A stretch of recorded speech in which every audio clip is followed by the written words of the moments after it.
go. Starting to streaming. Your mother's a what? Wow, everybody. Wow, wow, wow, everybody. Wow, wow, wow, everybody. Whoa, whoa, everybody. Whoa, whoa, whoa, everybody, everybody. Everybody, everybody. Can you see me? Can you hear me? Everybody. Let's talk it out, everybody. Wah, wah, wah, wah. Hi. How's everyone doing? Good morning. Look at me at 10:01, only 1 minute late, and that's because this camera's doing something where it's artificially punched in or something. Or no, I think we solved it that I'm just closer to the camera. It doesn't matter. Nick might pop in at times, and Nick's gonna seem further away, and I'm gonna seem closer. And part of that is that I am physically closer to this camera than the camera Nick will be close to. Also subscribe if you haven't, if you don't wanna end up like that. That's how I'm gonna end up during this stream, because I'm about to get wrecked. Because here's Think About 20 Strong, which is what we're doing. We're doing the Baba Yaga campaign, combining all 3 Tanglewoods decks. Playing them back to back to back. And here's the thing about 20 Strong. I'm not good at it. Okay? I made this channel not on the basis of my skill in board games, but on the basis of the amount of fun I have while doing them. So that's what we're going to do today. Oh, is there a delay again? Nick! Help! Hang on, everybody. What's wrong? The audio delay thing again. Okay. We might have to restart. We've deactivated. We've reactivated it. Let us know if it's better now. Here's the thing to check the sync. Shoot, I forgot to check right before the stream. Yeah, we see it. Let us know if that's changed. If not, maybe we'll have to reset real quick. I'm gonna keep saying words so you can tell. Look at those beautiful mugs. It's working. Okay, let me know if it goes out of sync. We switched computers. That is our streaming computer, and since then we've had weird like audio syncing, and usually you have to reset it, but Working? don't know why. Apparently it's working. Oh, hell yeah, let's go. Sweet dulcet tones. Thank you very much. How are you? Hi, everybody. Nick Murphy. Andromeda out here, everybody. No, they're talking about me, not you. You have a better voice than me. You can get out of I here. think so. People say that. I thank you. You have a better voice than me. My voice is annoying. I don't. We have 95% the same voice. My voice is way more annoying. It says who? I don't like the way I say A vowels. A vowels? Short A's. I don't like the way I Well, say what do you mean? Like A's and have. I don't like the way I say. Have like yours has more of a heh. Like Yeah, that's what you're talking about. It's very ah-y. And I've noticed that because I've listened to thousands of hours of myself. Sure. Doing voiceovers and playthroughs, and Sure. I really dislike my short A sounds. Sure. It's very ah-y. Hey, it is what it is.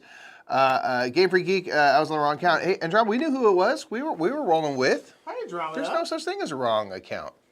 There's no such thing. But yes, so for anyone, thank you for telling us about the audio sync. Yeah, we forgot that we need to check that now, because it's a new phenomena. Let's see. Yeah, so we are here again to play through 20 Strong, the Tanglewoods decks. Again, we've got gold, white, and red.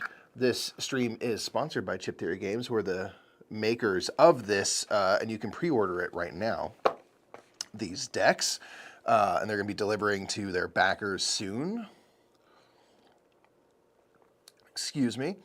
Jess says, I was just watching your playthrough for Dreadful Meadows. I ordered it over the weekend. Right on. We're going to be having another playthrough of that real soon, as there will be more stuff for that game coming out. But that's not what we're doing today. But just know that's coming. So, hey, that's cool. So if anyone is not familiar with 20 Strong, let me switch over real quick.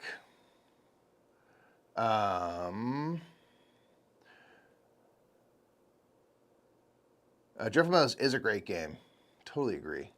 All right, so what's over here? So this is the different decks for the Tanglewoods edition 20 Strong. There's also Hoplomachus Victorum, Too Many Bones, Solar Sentinels, they've done a number of these where they all use the same kind of core components. So mainly it's going to be these 20 dice, 17 dice to roll and hit stuff with, 3 dice to track your stats. Every set will have different characters and a different vibe and things. And the Tanglewoods sets are based on fairy tales. So gold is Goldilocks and the Three Bears. White is kind of Snow White and the Seven Dwarves. Red is Little Red Riding Hood going to face down the big bad wolf. And the Baba Yaga allows us to play one game after the other, carrying over our progress, gaining some special relics, having new characters to play as that you will stay the same character throughout. And yeah, like I said, relics that you can get, which are kind of like super items that don't count against your limit. And then at the very end, we will go into a 2-part kind of end game boss showdown against the Chicken House and then Baba Yaga themselves, who's been this friendly merchant following us around the whole time. They've revealed themselves. Spoilers. So that's what we're gonna do. So we're gonna try our dang best. What we're gonna do. Like I said during the audio unsyncing times, I'm so bad at this game. Like just the dice be getting me, man. So what we're gonna do is I'm gonna rely on chat today. If you're watching this after the fact, turn on live chat. Okay. I'm gonna be like, you're gonna be my guide. All right, you're going to be telling me if I'm at a fork in the road and I don't know what direction to go, you are going to decide and help me. And the reason I'm doing that is because I will be placing the blame on your heads when I fail. Won't be my fault. You're the one who told me what to do, okay? So I'm absolving myself of any really burden of decision, and it's going to be great. I'm getting off scot-free.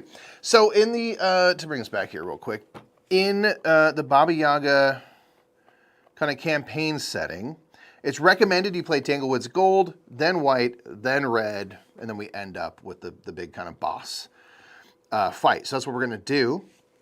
With the campaign, you can, there are campaign difficulty settings of 0 through 3, which will add more cards. I'm going to play this game on as big a baby mode as possible. So I'm going to play it on 0, and my starting difficulty for the gold will be 0. And as you go through the campaign, you have to, if you're winning, ramp up the difficulty anyway. So it won't stay on 0, but I might as well give myself the best shot possible. All right? I have no shame about that whatsoever. Play the games on baby mode. They're more fun. All right? Video games, play on easy mode. You're just a god walking around. More fun. Okay. So, Tanglewoods Gold. Let's talk about it. 20 Strong is, again, a game where you're going to be rolling dice, kind of facing down enemies, working your way through. It's always sort of like working your way through a gauntlet of sorts. And those take many different forms to ultimately end up in kind of a boss fight. Tanglewoods Gold is slightly different in that there's not like the end game boss kind of conclusion. We're trying to take out the 3 bears. Since I'm playing on baby mode, I'm going to have 1 bear defeated to start. No shame whatsoever about that. So Papa Bear will be begin the game already on their completed side. So we got 2 more bears to hunt down. And these are going to be shuffled into this forest deck because we are lost in a forest, wandering through, trying to find our way out. And I'm going to have to bait these bears and bring them out, which will shuffle them into the deck. And then when they come back up, have to fight them and hopefully defeat them on the first go, so I don't have to, come back to it. And once I defeat the bears, that will be the end of Tanglewoods Gold. So, in Tanglewoods, all of them, there are going to be enemies and then fable cards. So fable cards will have, you basically do what they say on their card. They will affect the game in various ways. There are also enemies will be facing down. One thing that all the Tanglewoods games have are gold. So our chip tracker, so it is a chip theory game, one chip theory. We'll be gaining and using gold to visit the merchant and buy items, upgrade our stats, recover dice, all sorts of things like that. But a lot of the enemies will also have a bribe stat in addition to their health and their kind of attack damage. And you can bribe enemies to basically get rid of them. You won't gain their defeated ability and stuff, but you're like, I can't be dealing with that right now. So you can make your life a little easier that way, but you're also not gaining gold if you're not killing stuff, so there is that. And like I said, there's Fable cards that'll be coming out. All of the Tanglewoods sets also deal with daytime and nighttime. So in this set, all of these cards, the Fables and enemies, have a daytime side and a nighttime side. The nighttimes are usually worse. And there will be sometimes things that cause these to flip. And then in general, as I'm going through and interacting with the map cards and these cards, they will then flip. And so when I shuffle the deck, things are going to be harder. So that's just going to be how it's going to be. I'm just catching up on the chat here. Oh, you don't want that on Bad 20 Strong. Linnea, someone here has to be good at it, or else we're not going to get very far. You know what I mean? Showdown with the chicken house should be a boss fight in every video game, even cozy ones. I agree, yeah. You got to fight down the chicken house, hopefully burn that thing down. I'm a giant boohoo baby, and I have zero shame about it. I don't want to get good. I want to have fun. Dying and losing isn't fun. Yeah, I'm going to try my best. I have no, expectation of beating Baba Yaga. I would be stoked if I did. I just want to get to Baba Yaga, you know what I'm saying? So that's what we're going to be doing here today. So, back to Tanglewoods Gold. Yeah, Linnea, which ones have you played from 20 Strong? I've only played, prior to prepping for this, I'd only played Solar Sentinels. I haven't done Hoplomachus or Too Many Bones, but I've now played all the Tanglewoods decks, and they're really fun. So, and they're cool. They're all different, but in the same world. Manny Tremblay art, elite. So back to Tanglewoods Gold. I can maybe put this up here just to remind people which one we're on. That's kind of fun. So in this one, we are going to have these map cards. Again, we're kind of lost in the woods. We need to find our way through the woods, and that's going to be largely kind of what we need to do is going to be decided by these map cards. So on these map cards, there's going to be cardinal directions up here. There will be on daytime and nighttime more and fewer typically. There are also sometimes instant effects. There's ambush effects in this game that anytime they show up, either from a map card or a minion or a fable or whatever, they trigger immediately. They will usually do nasty stuff to you. When you select one of these, because just to start here, I will draw out 4 because my strategy is 4. My health starts at 1 and my recovery, my readying dice is 2. So I draw out map cards equal to my strategy. Just checking to see, is there any ambush abilities? No. So then I'm going to choose one of these cards. Ones that are harder typically will have a better benefit and stuff, but you have to deal with more things. So like this one says I can ignore ambush effects. I would need a north, and a west. This one needs a south, a west, and a west, has different abilities. And these are going to be given by these cards. They mostly, not all of them, have a directional situation in the top left. So let's just say I went with this one. So these are going to get discarded. We're playing. We're out here. We out here vibing. So I'll put this up here. So I need a north, and a west in order to basically begin this engagement in earnest. So something else is a little bit different about this. So now we're going to be exploring the woods. Oh gosh, is it? I imagine it's not. I'm getting Irish vibes, and you're saying evening. Excited place. Is it? Can you tell me how to pronounce your name? I would remember it's like Cheel or something like that, but I don't know. And either way, I'm happy to have you here. But yeah, I want to make sure I know how to pronounce your name correctly. Anyway, hello, welcome. So now what we're going to do is we're going to be drawing out cards from the bottom of the deck, the forest deck that has all of our stuff in it. And we need to draw things until we have a north, and a west. So obviously that could be the first 3 cards we get. We could draw more cards than we need to complete this. And when drawing these cards, we can draw, in this case, 4, since I have a strategy of 4 cards before we have to commit one to the kind of map area, saying we're going to deal with this, whether it be Fable or enemy or whatever. If I like something earlier than the 4th card, I can just put it out there, and then that kind of resets. Everything else gets discarded, and I go back close. Okay. So is Sile? Sile? My apologies if I'm getting it wrong.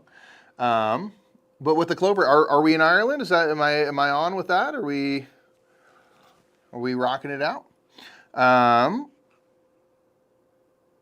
Boom. So yeah. So let's just do this.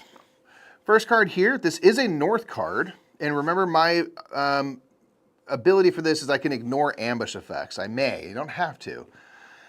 This does not have an ambush effect. Withers, so they're going to have 4 health, 1 strength, 8 gold to bribe. I started on 13 because you start with 20 gold minus your starting stats, which are 7 in my case. So I have 13 gold to use. At the start of the engagement, flip 1 other active enemy from daytime to nighttime if possible.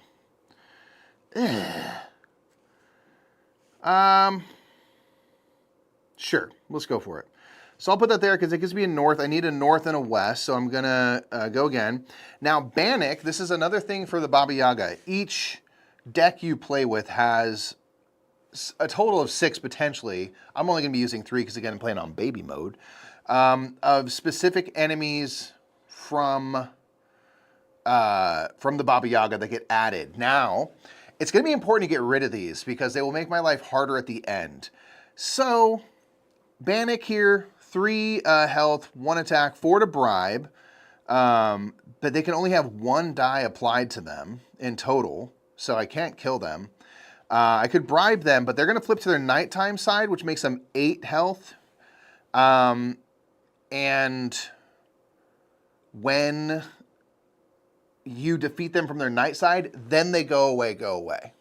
So I'm actually going to put this out here simply because this ability gives me, at the start of the engagement, flip 1 other active enemy from its daytime to nighttime side if possible. I'm going to flip this dude. I might have to commit a ton of dice, but if I can get rid of them, then they're gone. So maybe we go for that. But that's a south, so it doesn't help us get through this situation. Meat Shield, this is a Fable card. It has a west icon, so I'm going to use it. Again, I could draw more cards out before I have to commit one, but so far I've been wanting these cards. This has a special effect at the start or end of an engagement. You may pay 8 gold to gain an unused Tanglewoods gold hero and set it aside on the side of your choice. You may use its ability in addition to your own. This hero will never flip. Anytime an enemy would cause you to suffer damage, you may remove this hero from the game to avoid that damage. Interesting. All right. I might do that. We'll see. It's 8 gold. And it has a west, so I need a north still. Or a wild. Unshod Centaur. During cleanup step, if Unshod Centaur is defeated. Here's the thing. I'm probably not going to do this. This has a wild direction, but it's 8 health. And if I'm going for this dude on his dark side, it's just too much. Another Bannock. Let's keep drawing. Straw Troll, and each applied dice step, a max of 1 die can be applied to each enemy. That's brutal. Bonfire. Each time you draw a nighttime card, you may pay 3 gold to flip it to daytime. This is done before triggering any ambush effects. I'm going to add that because I have to add 1 now because I have 4. Again, equal to my strategy. I still don't have... I need another north. North. Wrath of Leprechaun. Bribes cost plus 2 gold. Okay. And then the after effect is gain gold equal to the highest health of the defeated enemies in your tableau. All right, I can make this work. Okay. We're going to go with this because I have a north, I have a north, I have a west. I've satisfied the map card, so now we go into our engagement. Just got yours last night. All right. Ishmael, right on. Hope you enjoy playing. So now we're at the engagement. So at the start of the engagement, flip. Let me talk about my character really quick. I have Dr. Know-All and Crab. I started on the Dr. Know-All side. So bribes cost -2. It's 2 cheaper. With the Leprechaun, basically bribes are their face value at the moment. I have to pay 1 gold each time I apply a critical hit to an enemy. So that's the kind of downside. At the end of an engagement in which you applied 2 or more crits, flip them to Crab. The Crab side, they all have +2 to bribe, so it's more expensive. And all enemies have +1 strength, like damage they would deal. Each time you apply a crit to an enemy, I gain a gold. At the end of an engagement in which I bribed one or more enemies, I flip them back. So I'm starting with Dr. Know-All side.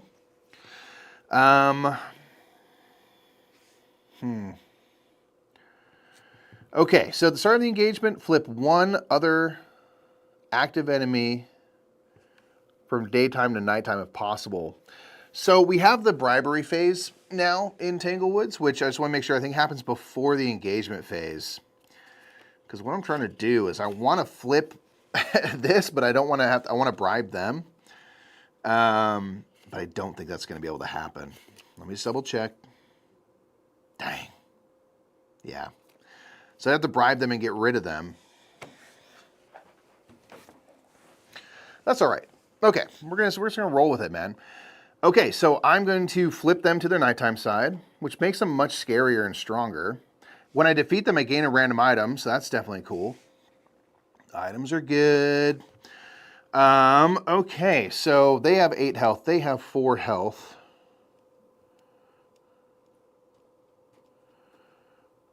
So I need to do 12. Every time I apply a crit, I have to pay a gold. Lordy. All right. Only need 12 health to start. My ability from Papa Bear, who I started the game defeated as, at the start of each round, you may exhaust your 5 strongest dice to +1 any of your stats. I can't die immediately. I just can't. I gotta go big. I gotta go big. I need 12 health. This is a dubious start, but if I can get through it,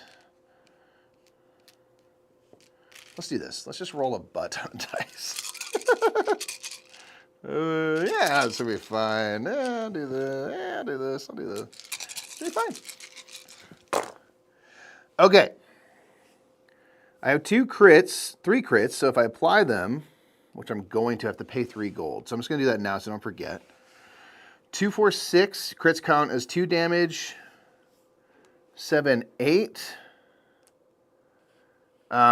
This ambush effect, by the way, can be ignored because of the map, but normally I'd have to exhaust my strongest ready die when they flipped, but no doing.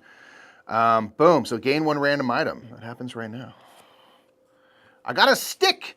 Deal 1 damage to a non-boss enemy. If it would be defeated by this damage, then set stick aside, shuffling it back into the item deck during the cleanup step.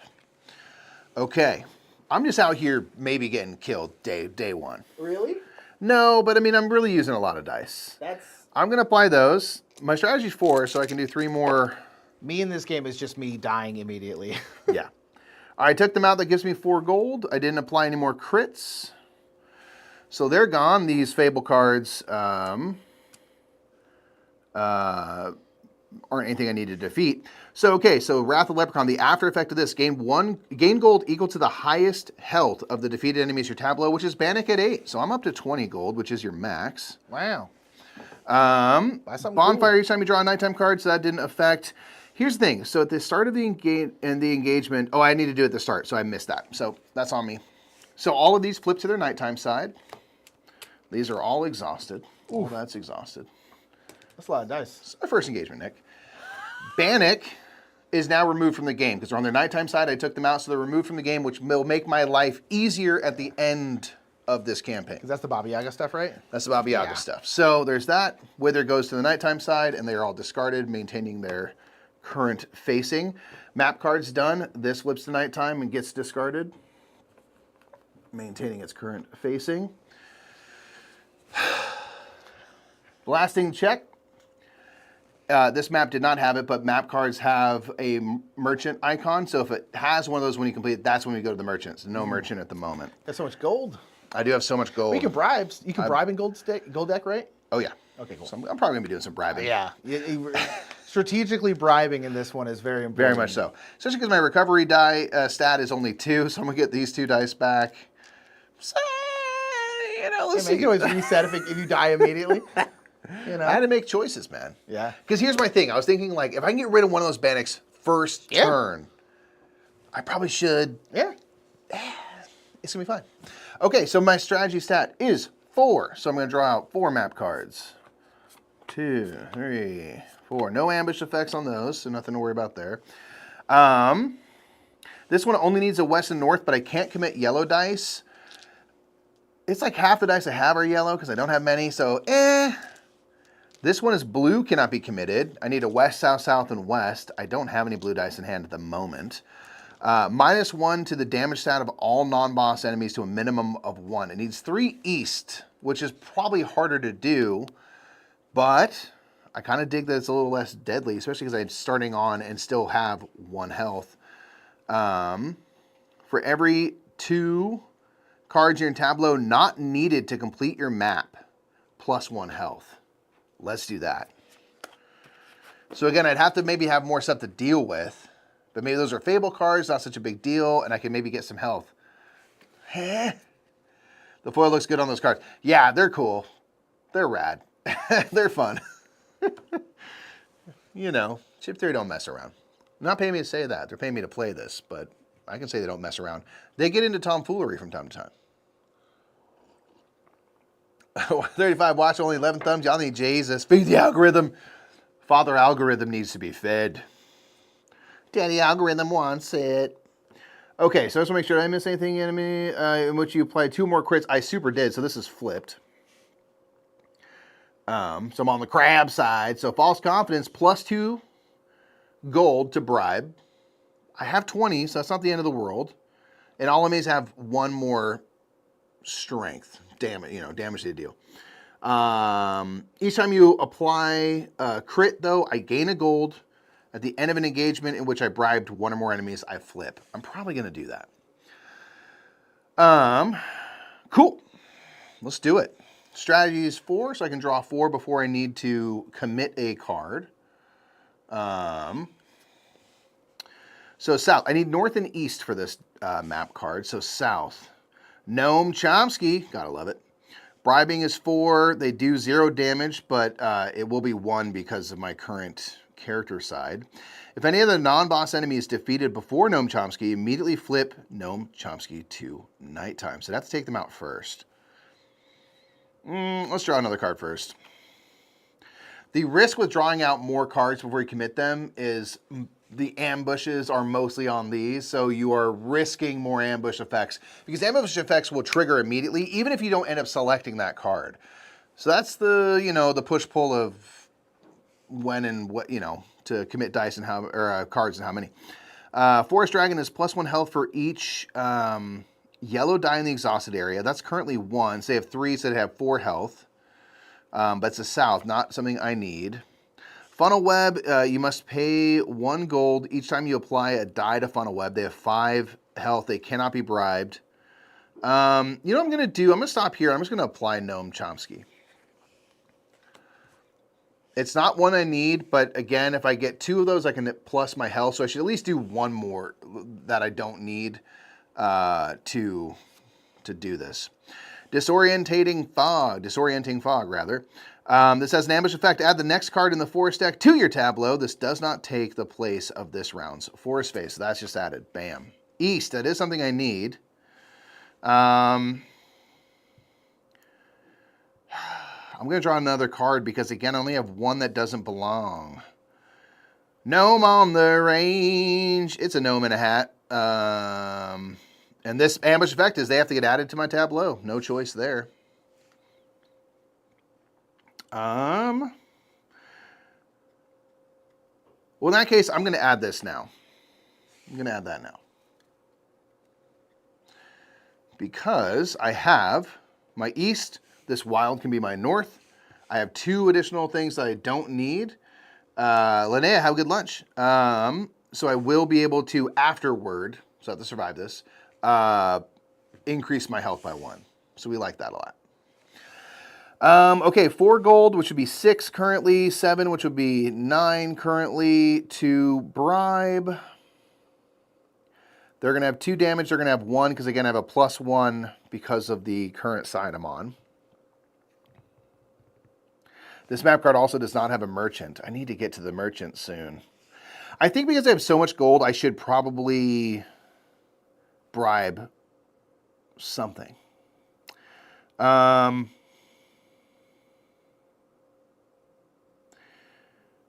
So I will pay 6 gold. Again, it's 4, but I have +2 because I'm on the crab side.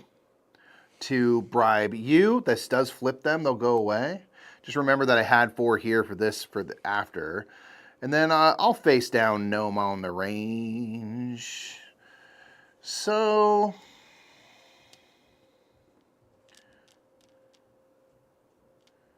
let's do this. I'll roll these 5. Let's see how we start. Okay, boom. Crit, crit, regular hit. That's 5. I applied 2 crits, which gives me 2 gold because of the crab side. At the end of the engagement in which I bribed one or more enemies, which I did, I will flip them back to Dr. Knowall. This is defeated, give me 4 more gold, so I'm back to 20. So that was kind of what I was hoping. These will go away, and I'll recover 2 dice. I really do need to get these stats up. Okay. Oh, this one I didn't even think of because I got it at the end there. Or this is the one that was added automatically. When added to your tableau, you may flip any number of enemies in your tableau from daytime to nighttime for each enemy flipped +1. So this would have been on that nighttime side. I'm going to have done that and give myself +1. Because this is one that got added automatically, so I didn't actually read it. Because that would have not changed what I had to pay for them to get bribed. Get bribed! So we're doing that. We also had 2 cards that were not needed to complete the map, so we're up on 3 health now. Basically unkillable. No big deal. These flip to their nighttime side and go over here. This goes over here. Nighttime, nighttime, nighttime. Cool.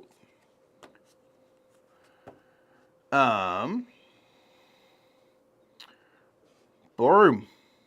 Beautiful.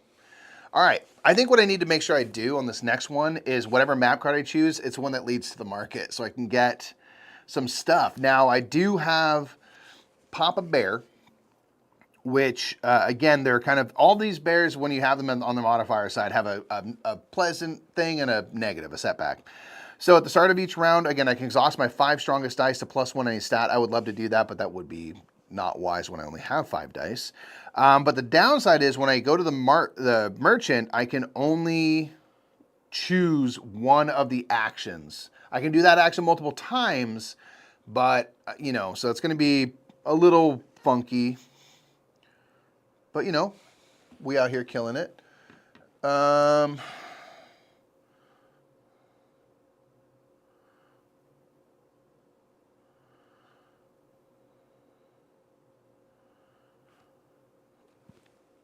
Cool.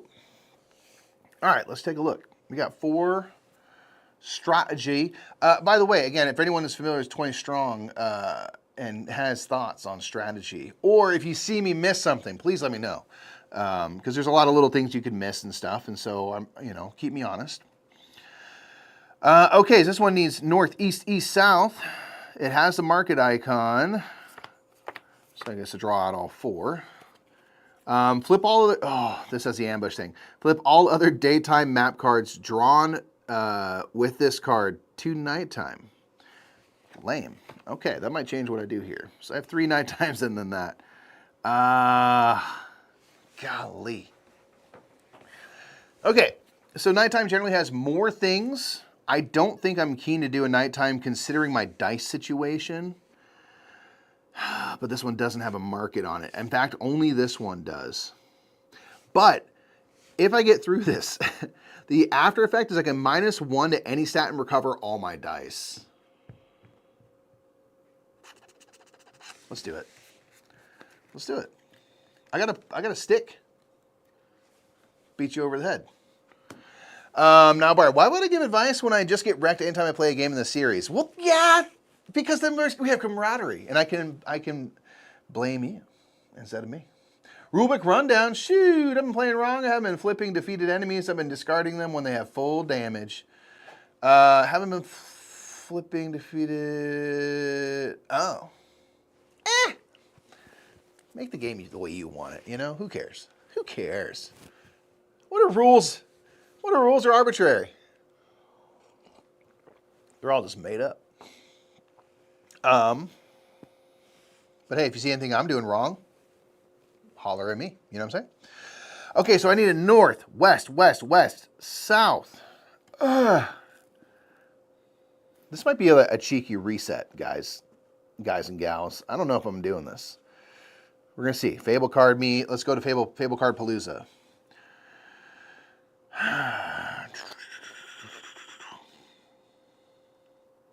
But I do have a lot of money and -2 to bribe. So actually, I can get through this. I can just bribe my way out of it.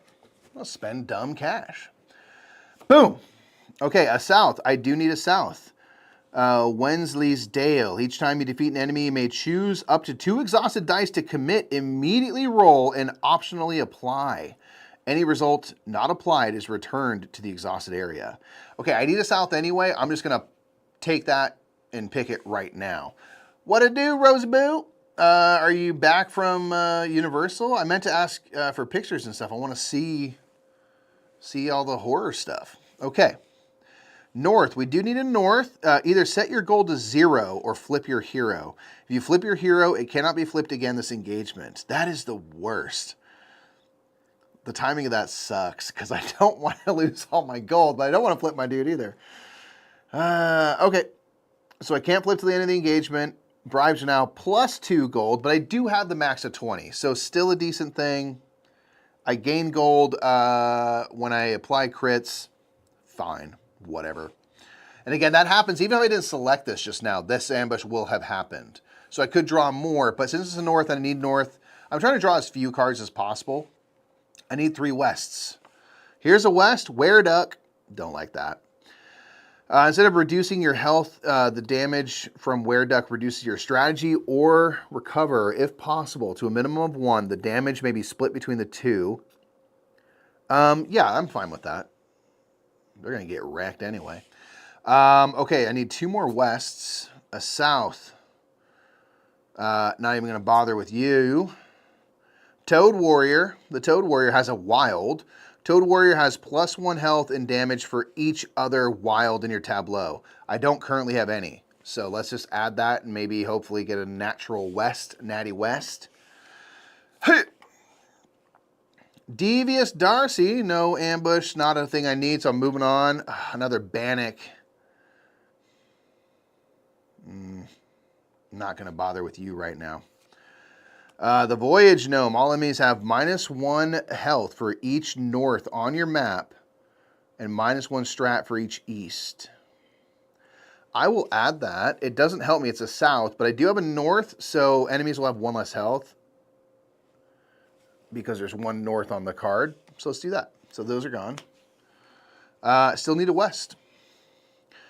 Undiscovered Plum Tree. This is a Fable ambush. +1 to any stat, then discard the top 5 cards of the forest deck, flipping all daytime cards discarded to nighttime.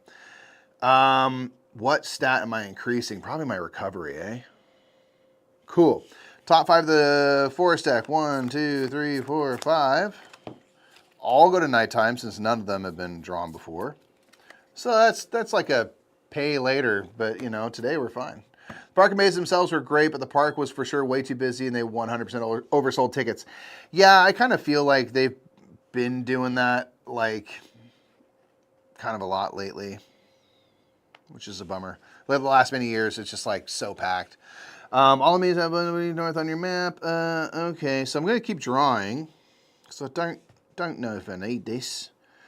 Another wild, exhaust 1 die. I can't afford to. Banish all dice applied to Ren. Banishing is a different thing than exhausting. That won't be great. But it is a wild. It will make Toad Warrior stronger. Dang. Let's draw again. Because I could add it still. North. Let's go again. Another wild. Before each dice roll, roll dice step, you must exhaust 1 ready yellow. If none can be exhausted, you cannot roll. All right, well, I can't add that because I don't have any, so I'll add this instead. Okay. We have our map. Okay, so all enemies have -1 health for each north on your map and -1 damage for each east. I only have a north on the map. So all these have effectively 1 less health. That means they have 1, they have 1. They have 3, they have 2. Sorry, they have 3 because of the other wild. I have 20 gold with which to bribe. 9 gold, 7, 6, and 5. All would have +2. I am going to be going to the market. I think I'm going to keep these 2 out here because they only have 1 health.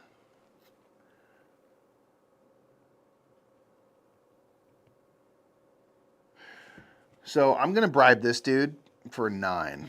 So I have 11. So you're gone. They do flip. Where duck, night side, rough. So that leaves me in pretty good state because I have Wensley's Dale. So again, each time I defeat an enemy, I may choose up to 2 exhausted dice to commit, immediately roll, and optionally apply. If I don't apply them, then they go back away. But that seems good because I can roll. I'm going to roll all 4 of these dice. Okay. I have 2 misses and 2 regular hits. So I'm going to go boom, boom, which again is going to knock them out because they each have 1 health. So it's going to be, first of all, 7 gold in my belly. And for each,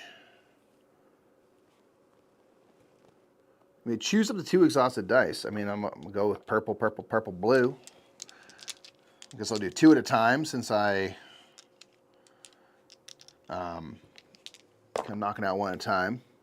I'll apply that, which means this goes back to the exhausted.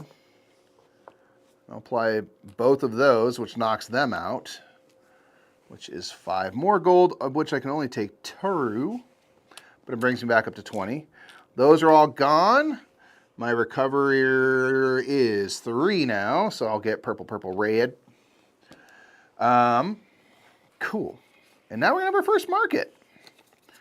These are on the daytime side, I think, so they all flip to night. Did go to a game shop in Burbank called Geeky Tees and Games. Yeah, Geeky Tees is rad, man. I love that place. Board game bar called Guildhall, also cute. I don't know if I know that one. Boom. Okay, so because this has a market symbol on the bottom, it's on its nighttime side, so it'll stay on its nighttime side. But we get to go to the market, the merchant. So when we come here, we're going to draw out 3 item cards from the bottom of the deck. Now remember, because I started with Papa Bear defeated, I can only do 1 of the merchant actions, which are all listed here. I can do it multiple times.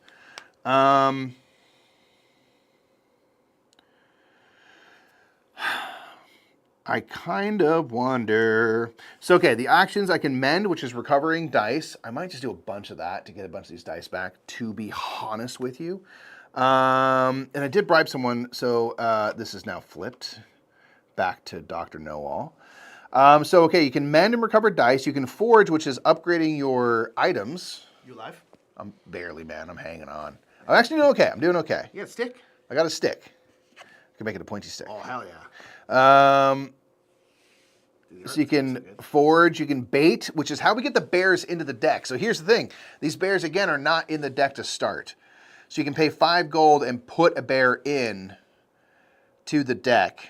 And that's how you eventually get to fighting them, which I do want to do, but because I'm limited in the amount, I can only do 1 action type, I kind of want to get my dice back first, hopefully hit a merchant again in a second, and then bring out a bear or 2, maybe, throw them both in the deck.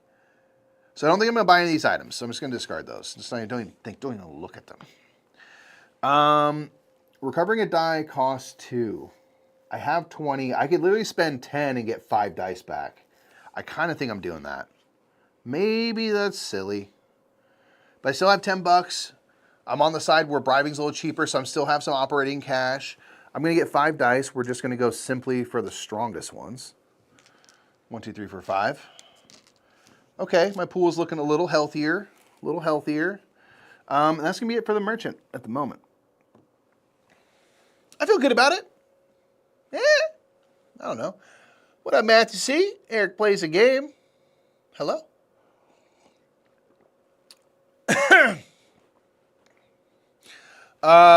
What was it the combat that you flipped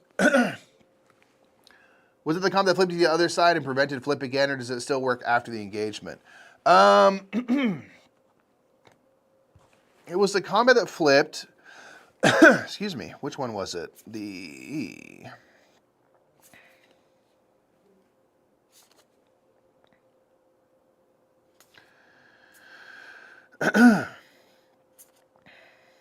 Gosh, I remember what caused me to flip. Excuse me, I'm choking on my coffee.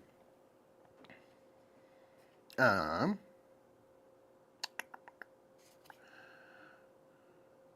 yeah, so the Fury Toad. Either set your gold to 0 or flip your hero. If you flip your hero, it cannot be flipped again this engagement. So this flip happens after the engagement? Or at the end of an engagement. So maybe I am back on the crap side. I think I'm still on the crap side. Good catch. Okay. Pressing on. For strategy, I only have 3, so now I have to shuffle up these, which again has more nighttime sides than it used to. Not do that, not looking, I'm not looking. That's the card. Okay. All right, these are my options here. Green dice cannot be committed. These two have a market, so maybe I want to kind of think of those. This is crit steal, fewer damage, but there's less things to get, so typically the ones that have fewer icons here are maybe have a negative. Things that have more typically have more of a positive. This one, if I chose it, enemies cannot be bribed, but at the after effect is I get +1 to any stat. Interesting. And this one, it can upgrade an item in my inventory, and it has a market. I'm going for that one. Let's go for that. So these are discarded. Okay, so I need a northwest-west. No, sorry at all. It's thank you for catching it. I hadn't thought of the timing, but it does say at the end of the engagement. I thought it said after, so I think that does prevent that flip. So that's a good catch. Okay, I need northwest-west. This is Hatsumore. It's a moray and a hat. The punning, top S-tier punning. Hatsumore has +1 health and +1 damage for each north and south on your current map. There is 1 north, so they'd be 2 attack, 2 health. I'm going to add them because I need the west, and it's not, nothing I need to worry about. Unexpected aid. At the start of the engagement, add this card to the non-boss enemy with the lowest attack. All other non-boss enemies have their health reduced by that enemy's attack. This does not have a map icon, but that's a pretty sweet thing, so I'm going to do it. Get someone just handed me a little mer person's handing me a freaking blunderbuss out of a tree. Okay, west. Assistance. The ambush is -3 gold, then flip assistance to the nighttime side and discard it. So it has to happen. And it gets discarded, which is a bummer because it's a west. Okay. Another west, Angry Roots. When Angry Roots is added to your tableau, flip your current map to its opposite side. Oh, no. Well, I don't necessarily have to add them. Okay, because I thought this was an ambush effect. So let's see what else we get. Tina Fey. Little fairy. Fun fact, F-A-E, Faye is my daughter's middle name. She's a little fairy person. She might grow up and look just like this lady. Okay, each time, this is a wild directional. Each time you repeat the strategy phase, lose a health. In theory, I could just knock it out first time and not repeat it and not lose any health. Let's add them. So, because this is a wild, if I get a north or a west, this is gone, I'd be there. East, Big Bad Wolf Spider. Hate that. Just don't like it. I'm definitely going to draw again. Rogue Fort, apply this card to an enemy in your tableau with a bribe stat of 1 or higher. If there's no applicable enemy, ignore this effect. This enemy's health is now equal to its bribe. Ugh. I'll add to Hatsumore because they go from 2 to 3. This would go from 3 to 5. And that is what I guess I didn't have to add that. Oh, no, is it ambush? Oh, yeah. Lame. Okay, so I still have room. False map. When accepted, discard your current map or replace it with the top map card. That's a nighttime thing. I'm not going to do that, although it's a wild. Come on, baby. No Malone. Add No Malone to your tableau. Okay, that's an ambush effect. I have to, but that does give me a west, west, and north. via the wilds. So we'll rock with that. Okay. I don't know. Okay, double checking on our stuff. Hatsumori's health and strength for each, have +1 for each north and south. So they have 2 damage, they have 2 health, but their health is actually equal to their bribe, so they have 3 health. 3 health here. Each time you repeat the strategy phase, lose a health. Oh yeah, the start of this engagement, the person with the least damage is Yuru. So everyone's going to have 1 less health. So let's recalculate. So their health is 3 minus 1. So there's 2 health. 4, which is actually 3. So 3, 3, and 2. Okay. After you flip No Malone nighttime, you may choose to set it aside. If you do, at the start of the next activation, add this enemy to your tableau. What's your nighttime side? Immediately discard all non-boss cards from your tableau and add No Malone to your tableau. No Malone's defeated, remove it from the game. Okay. I think I'm just going to bribe No Malone, which costs +2, so that's going to be 5. So at the end of this engagement, this crab will flip. All right, so they go over there. They flip to their nighttime side, and they are gone for the moment. Okay, so we have 3 health here, 2 health here. If I repeat the strategy phase, I have to lose a health. Okay. My recover is now on 3. If I apply crits to enemies, it costs me a gold. I only have 2 golds, so I can literally only apply 2 crits. So 3 and 2, I need 5. Let's just roll these 5 dice. Let's see what happens. Okay, I could apply these 2 crits. And I will. So I'll, well, okay, this is going to be fine. So I have to pay a gold for that crit. That takes them out. So that's going to be 6 gold. I already prepaid for that. So that's that and that's that. That's 3. So gain a random item. That's not something I now have to do at the market. A whetstone. When gained, place 1 ready or exhausted die here, exhausting it if whetstone is discarded. Crits of the die matching this die's color deal 2 extra damage. Interesting. I'm going to put this yellow. Just because then if I do manage to hit the crit with the yellows, then it's much more, it's 3. And maybe it gives me more incentive to play my yelly dice. All right.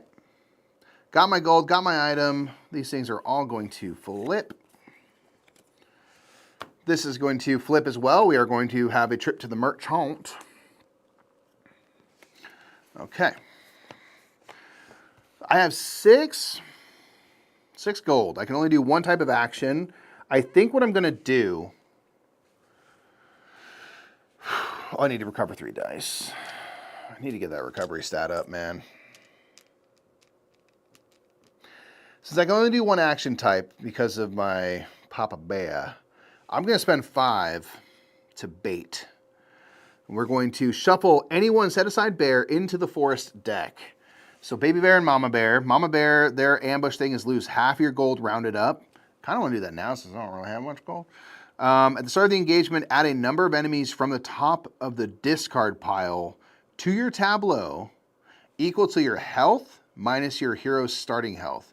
So in this case, I have 3 health. My starting was 1, so I'd have to add 2. Oof. Okay, Baby Bear's ambush effect, immediately draw 4 forest cards for each enemy drawn. Either add the enemy to your tableau or -1 to any stat. Baby Bear has +1 health and +1 damage for each non-boss enemy in the tableau, including defeated enemies. Ugh. I'm going to add Mama Bear to the forest. Let me shuffle that in. Because I'm about to go through and shuffle this, so I'm like, if I can get rid of one of the bears prior to that, There's a lot less deck here to have to draw from. Okay, so that's what I'm doing at the Marquette today. Cool. I flip to Dr. Noel because I bribed somebody. All right. 4 map cards here.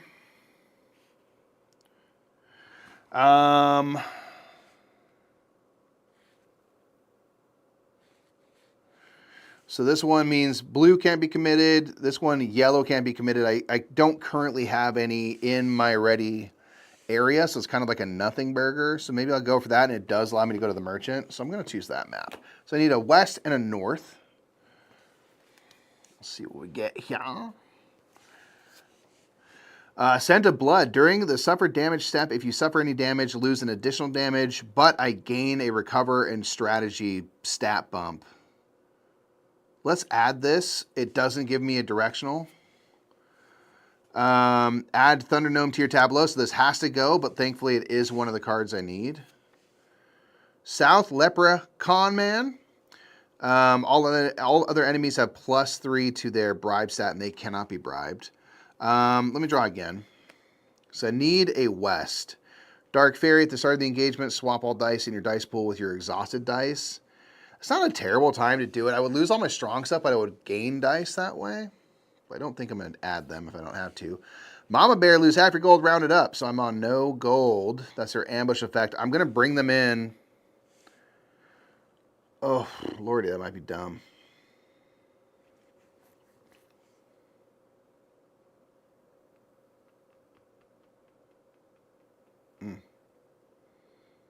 Maybe I don't. Maybe I don't. Let's see. South, the cost of readiness. You may -1 stat to recover all exhausted dice. Let's bring that out since I have to. So I'm going to wait on Mama Bear. I'm going to wait.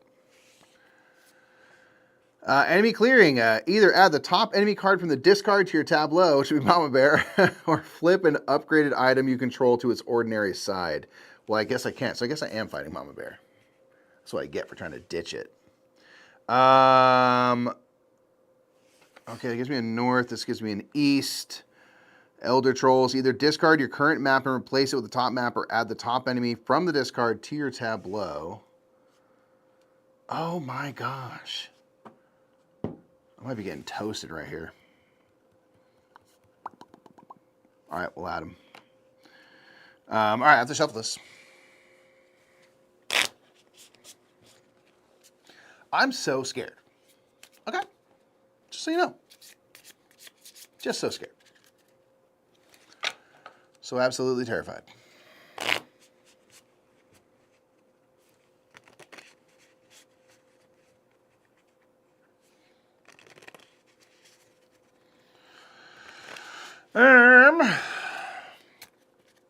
All right, so I need a west or a wild. South, not going for it. I'm going to add this because this has an after effect where if I have exactly 1 health, I gain a random item and immediately upgrade it. And that just seems so likely to happen. Okay, this is a nightmare. Okay, so I need a west or a wild. North, let's not do that. Can't do that. Add the next card in the forest deck to your tableau. It's an east. This is just getting better and better. Oh, man.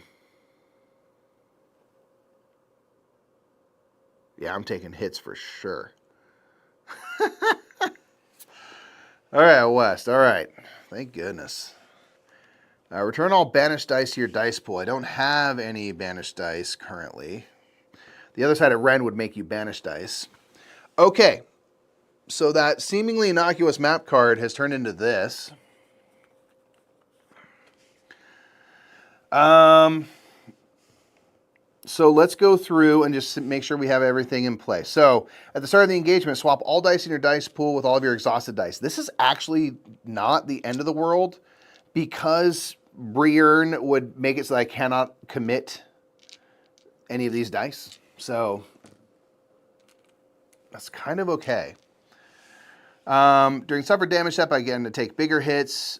This is nothing. This is an after effect. After effect. Start the engagement. Add a number of enemies from the top of the discard pile to your tableau equal to your health minus your hero's starting health. So that's 2 more enemies. Good golly. If I die here, we're just going to pretend I made it and we're going to move on. Okay. After effect, cannot commit red, purple, or blue, but if I can get them knocked out quickly, then I don't have to worry about that. Banished dice will get returned to the pool. All other non-boss enemies have -1 health, so that's actually useful. Before each dice roll dice step, you must exhaust 1 ready yellow. If none can be exhausted, you cannot roll. Okay. And a reminder for the yellows, if I crit with them, they have +2 damage. I have a stick, which I can use to basically deal a killing blow, like 1 damage.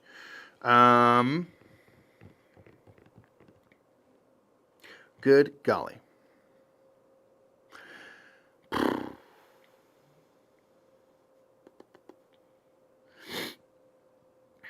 Do you reckon with bespoke,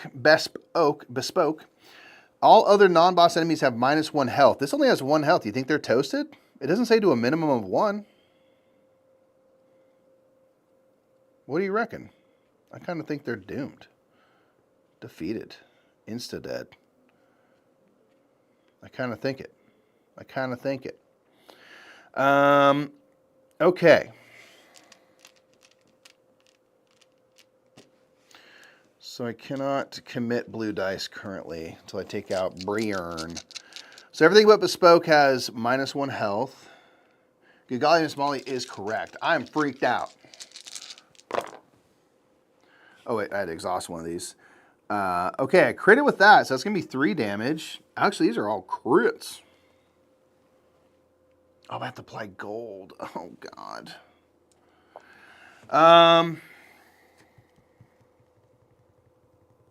Okay.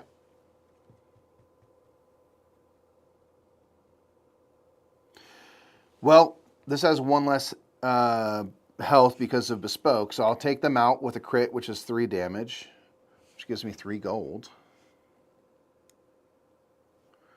So it means I can apply these 2.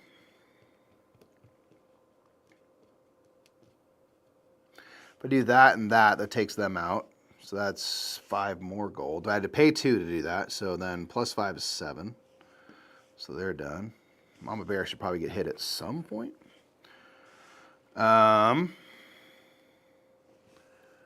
Okay. I can now commit these because Brierne is out, so I'm going to roll them. So again, 3, 7, 7.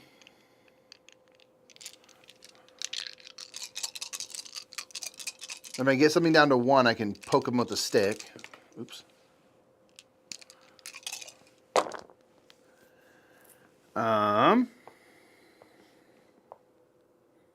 I got another crit with a yellow. That's huge. So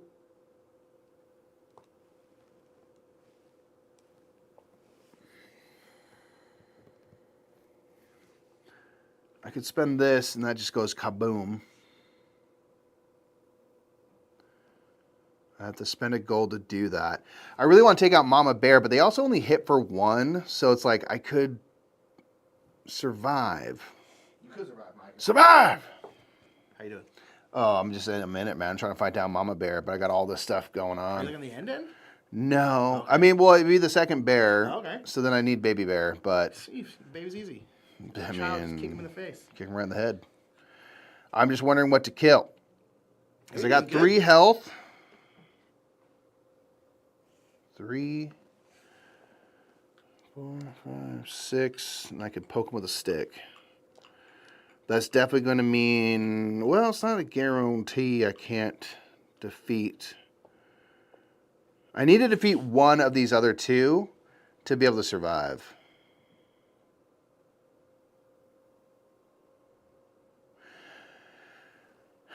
And it'd have to be this one.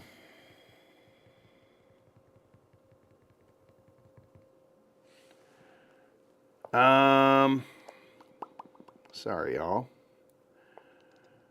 Do I roll the dice or not? Shoot whiz. Yeah, sure. Okay. So 3 because the yellow, the whetstone here.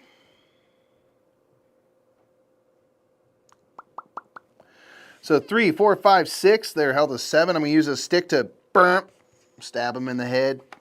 And so that gets discarded. Deal 1 damage to a non-boss enemy if it would be defeated by this oh, non-boss though. Hold on. So I wouldn't be able to use my pointy shtick. But I do have another die, so I guess I'll just do that. Boom. Okay. Kaplam. I'm going to have to roll this die. Need a crit.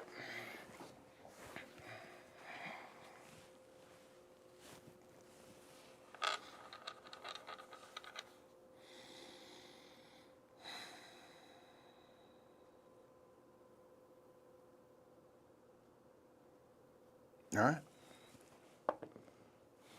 Nope. Ah. 1 hit. Glory. 1 hit. Before I go. I think I'm dead, y'all. Dang it.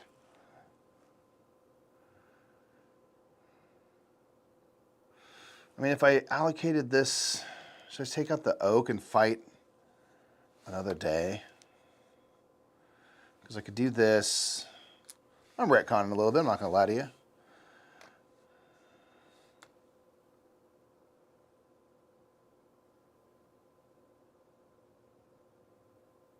Now I'm toast. Toast either way. Shoot.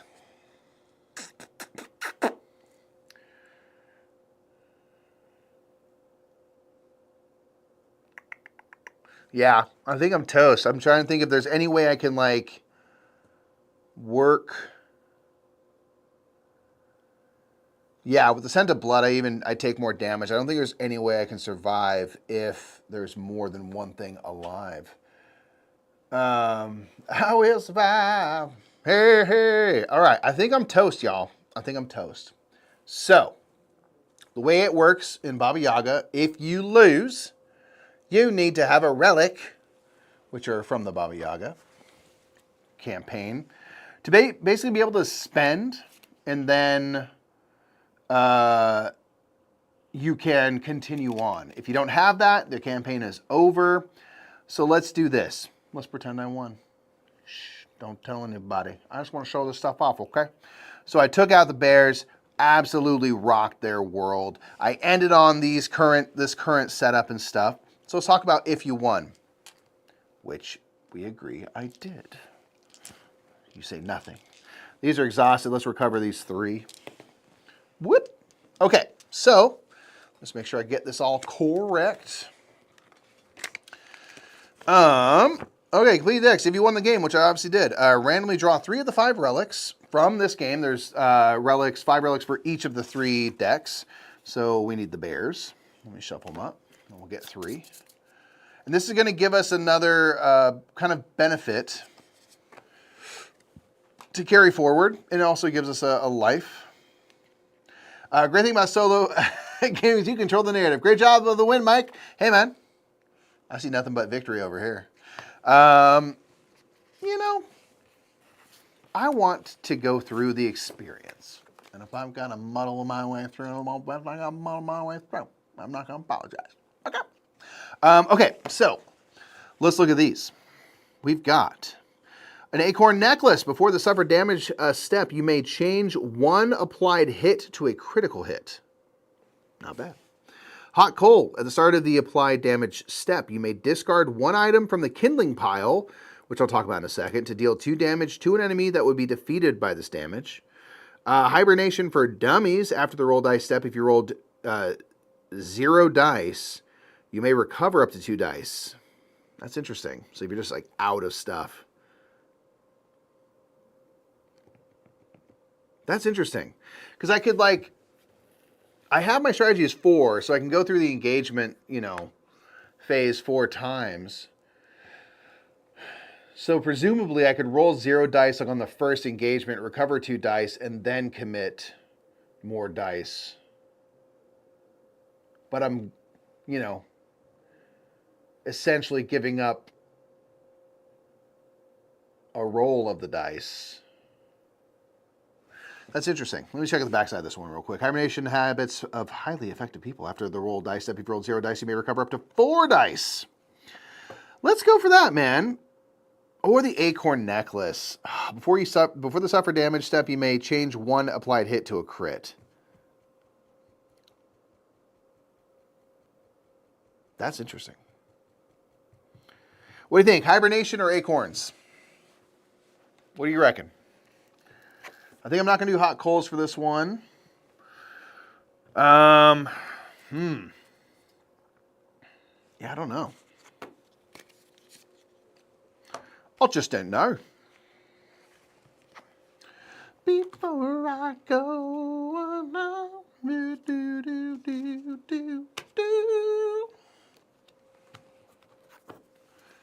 Holler at me. All right. So one thing I'm going to have to do here is I did not take care of all the Bannocs. I took care of one of them, so I have to fish out the other 2. And unfortunately, they are going to make my life harder at the end of this. Did I take out 2? 1? I may have just missed them. Maybe I'm just straight up blind.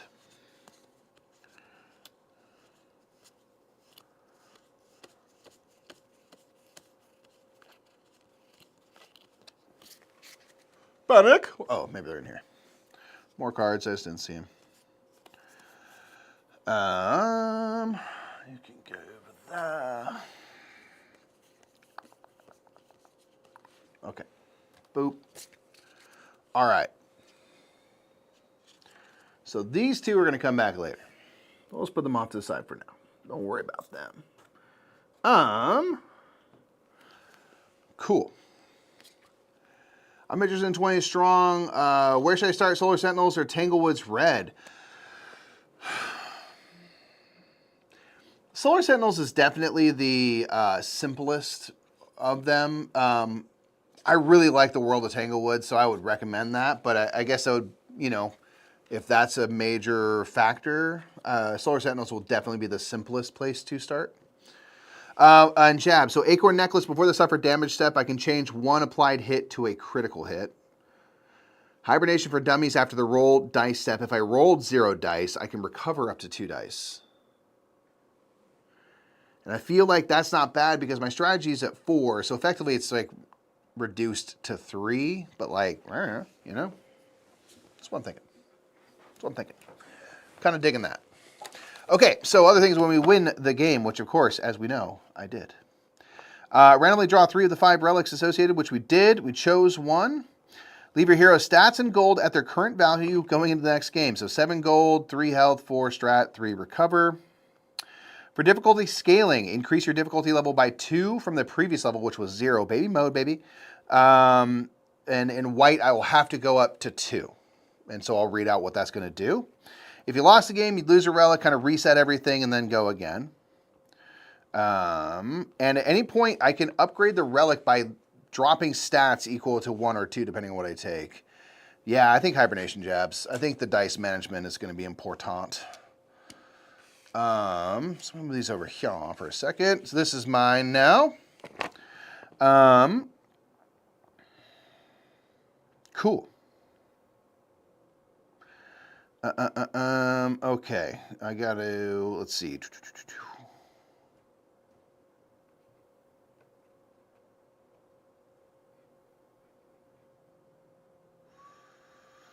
Okay, place all items that were in your hero's inventory. I had these 2 items. And they're going to go into the kindling pile, which is going to help me when I face down the chicken house. So the more of these I can have in hand at the end of the game, the better. So I'll just kind of put those up here. Just a little reminder, so you can see them there. Remove all campaign enemies from your minion, forest, or hunt deck that were not defeated, which I did. They'll go under Baba Yaga. Baba Yaga. Wherever she is. Where'd you go? Baba? Baba Yaga? Oh,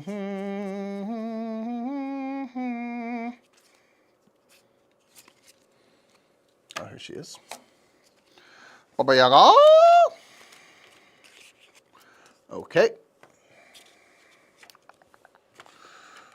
Cruel. Okay, shuffle the minion forest hunt deck from Tanglewoods game and just complete and set aside till the campaign adventure. Done. Beauty. All right, so now we are through gold. I think we keep our dice the same way. I just want to double check that, right?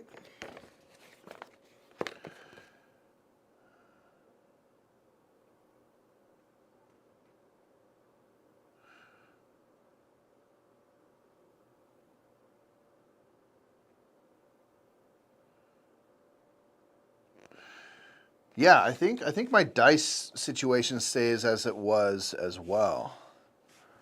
But I could be wrong about that. So if anyone has thoughts, then holler at me. Okay. So that was Tanglewoods Gold, which means we are in Tanglewoods White. Second of 3. We out here crushing so far. Absolutely did not lose or anything at all. How dare you suggest otherwise? So Tanglewoods White is going to give us a different way to navigate the woods. All 3 of these games have a different way of doing that. You saw in Gold the way we're kind of, really kind of curating the cards we're going to have for our engagement. And then Tanglewoods gives us kind of much more of like a representational forest to traverse. We are also going to have a merchant and items. That is always present in these games. So that'll go under there. To be worked with later. We also have a nighttime and daytime card here, and many of the cards are going to have effects that will also trigger. They'll have their normal effects and then additional effects if it's nighttime that they will trigger. So that's going to be how that works. And a lot of cards, it says when you defeat it, flip the day-night card, go to the merchant, blah, blah, blah. Okay, let me see. So for this set, we will add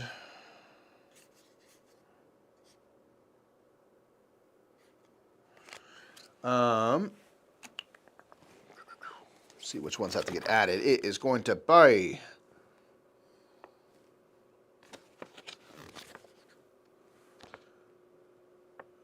Dampier, a Fampier, Dahampier, these dudes. So these are gonna be the 3 that get added. Like I said, you can add 3 more if you want to make it harder. Let's not be too hasty with that. Give this eel shuffle-rooski. How's everyone's Wednesday going? It's Wednesday, right? Probably, maybe. Who's to say? So again, this is Tanglewoods. What? You're making some card-shedding, trick-taking games for 6 players. We love Rebel Princess and Odin. 6 players. 6 is tough. A lot of them top out at 5. Like, I was gonna say like Panda Spin's fun, but I think that ends at 5.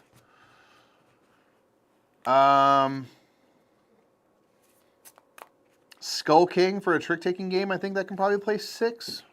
I would guess. Yeah, chat, if you got any ideas. Card shedding / trick-taking for 6 players. There's definitely many. It is Wednesday, and I suppose it's semi-okay. Hey, you're hanging out with me, and that's got to be worth something, right? I do, Seas of Stripe's a great one. Yeah. I do suppose the Giants have made their life rather difficult in the hoping to get to the postseason side of things. So, oh well, boo-hoo. Okay, let's get this thing set up. So again, we stay on our current stats. We're going to have to increase the difficulty of this one. So let's just check in on that real quick. The difficulty will be 2, which means start with 20 gold. Flip 1 column of cards in the forest to face up. Okay, baby. Beep. Starting with cash money. Okay, so that'll be that for a moment from now. Okay, choose a hero. We have the same hero as before. Our health and stats and all that will be what we carried over. So, I'm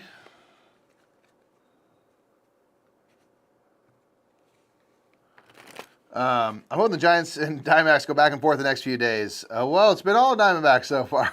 So, I would like the Giants to go back and forth as well and, give us a shot. So in this set, we are going to have a forest that is going to be this 3x4 grid of cards that we are traversing. Ultimately starting down here and ending up here. But the time we take to get up there is up to us, and there are reasons that you may want to go quicker or slower through the forest, which I'll talk about. The evil stepmother at the end of this, who is in their castle keep. We are also going to have 3 other castle cards. These are going to be like the turncoat dwarf, the witch queen, the poison goldsmith. We aren't going to know which 3 we're going to have until we get there. But we will have these. We will have a little bit of information on the backs of, like, this one has 3 health, this one's going to have 4 health. So we'll have some info to go off of, but we won't know a ton. And the way this set is going to work, as a Cubs fan, I'm rooting for one of them, Reds included, to catch the Mets. Yeah, that's the bummer with us in the postseason is the Mets have the tiebreaker on us. So it's not enough to tie them in the rankings. We have to get one above. So really we're 1 game further out than it appears, which is with, 10 odd games left. Probably not good. But we did play really well for a stretch there to get kind of back in it. So we're at least playing meaningful games in September, which not every team can say they are doing. So we'll take that. I'm going to search one thing because I just want to see if we are meant to get all of our dice back. Or does the exhaust situation stay the same? Get, dice back.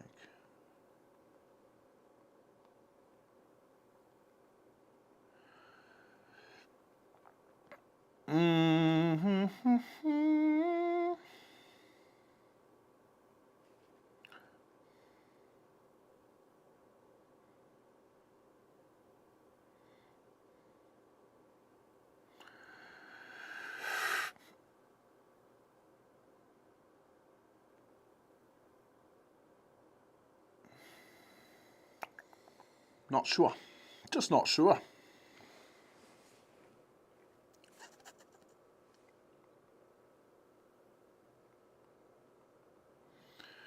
Let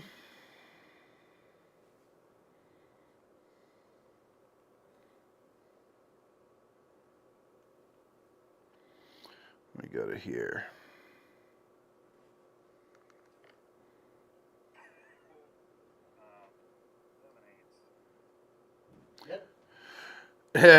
No. Who's asking? I'm just trying to see if I get all my dice back. Oh, you're on to white. Yeah.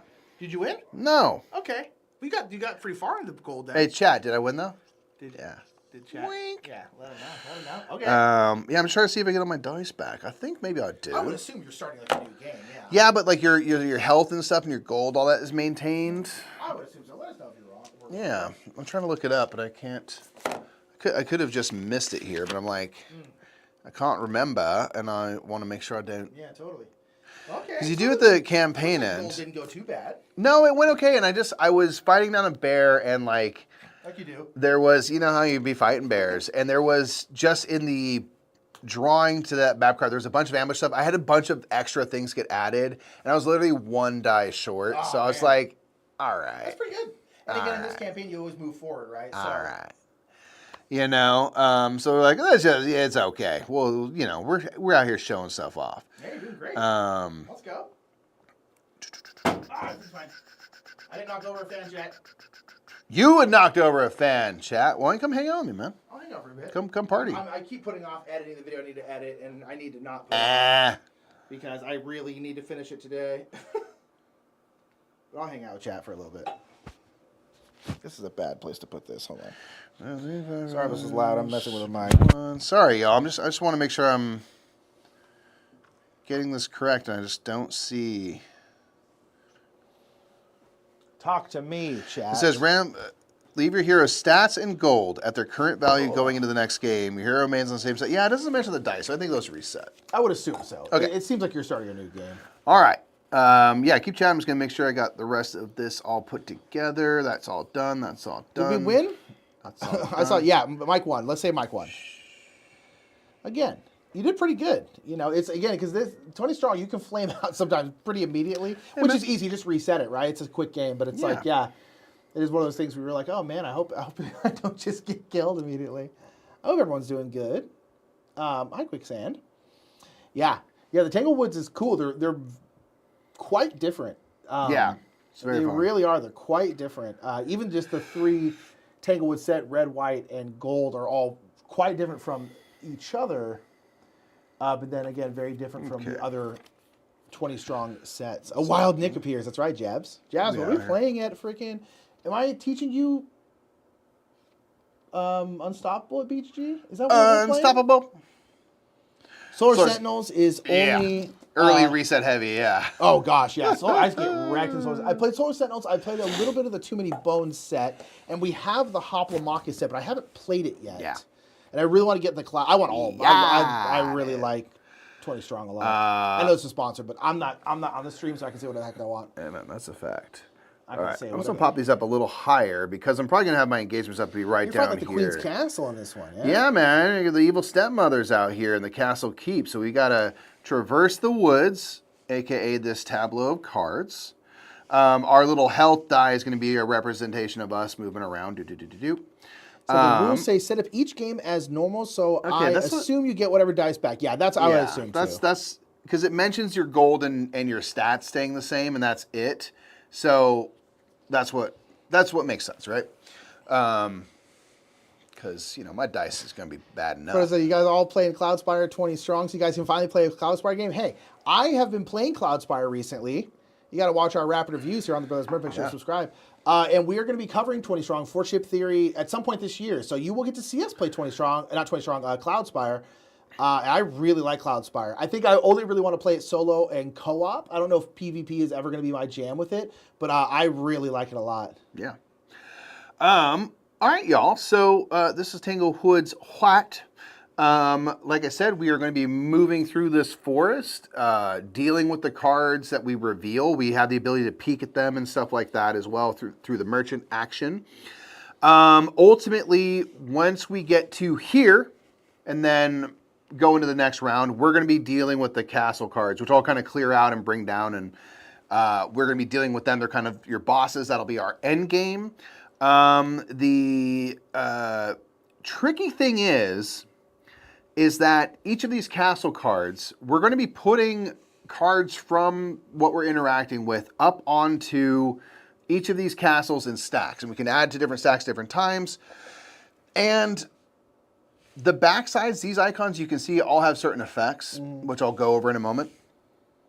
And when you go to a castle keep, or go to one of the castle cards or the castle keep, all of the cards in the castle stack will activate their abilities. Yeah. However, the amount of cards in that stack is also the maximum dice you can commit to that thing. So you have to put some stuff up there. So it's like, it's like, And jabs, yeah, I'm down for Unstoppable. I want to teach it to everyone. I like it a lot. So we will play it. Actually, I think I prefer it 2-player over solo, although I do love it solo. Because it's a solo game, ultimately. Yeah. All right. So the way this is going to work, and I'll kind of just take us through, is we are going to be moving on to an orthogonally adjacent card from where we are, pressing onward. We'll be moving around and stuff, and then we're going to reveal that card. Many of the cards are going to have, there's Fable cards and enemy cards like usual. Many of them are going to have this little tree symbol, which basically means that wherever you are, you have to activate one or more, depending on whatever's on the card you flipped over, of the icons on the back, these modifiers. And then also many of them will also require you to draw out more enemies. So there is that. We also have daytime and nighttime, and if nighttime is showing, many effects will have like our basic effect and then a nighttime effect. The nighttime effect only happens if it's nighttime. You always do the basic effect.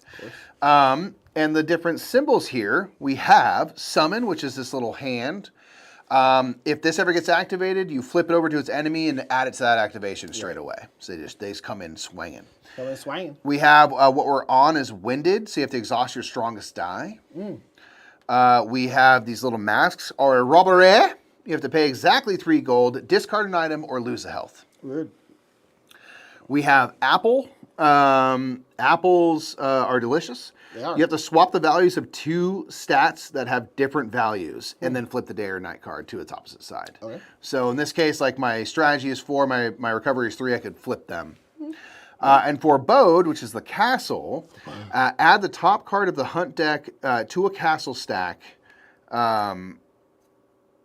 your current stack if in the end game. So basically you'll just put something out onto there, which is kind of useful for... Can be, right? You know. Well, it seems like the swapping your stats could be useful to some degree, depending on what they are, right? So yeah, so the top card of the hunt deck will be this card over here. Yeah. And then what's the hand, sorry? The hand is the summon. So that basically flips over to its enemy side and gets up and gets rowdy right away. So, like I said, the timing with which we come up here is up to us. You kind of want to have some amount of cards because that's the most you could roll would be those, but you don't want to take too long and get walloped because if there was like a bunch of these summons in a stack, you're basically going to have all these enemies to fight down and then the boss. So there's definitely positives and minuses to both. The relic we have, Nick, from the victory we just had, which we all agree happened, is after the roll dice step, if I rolled 0 dice, I can recover up to 2 dice. So, not bad.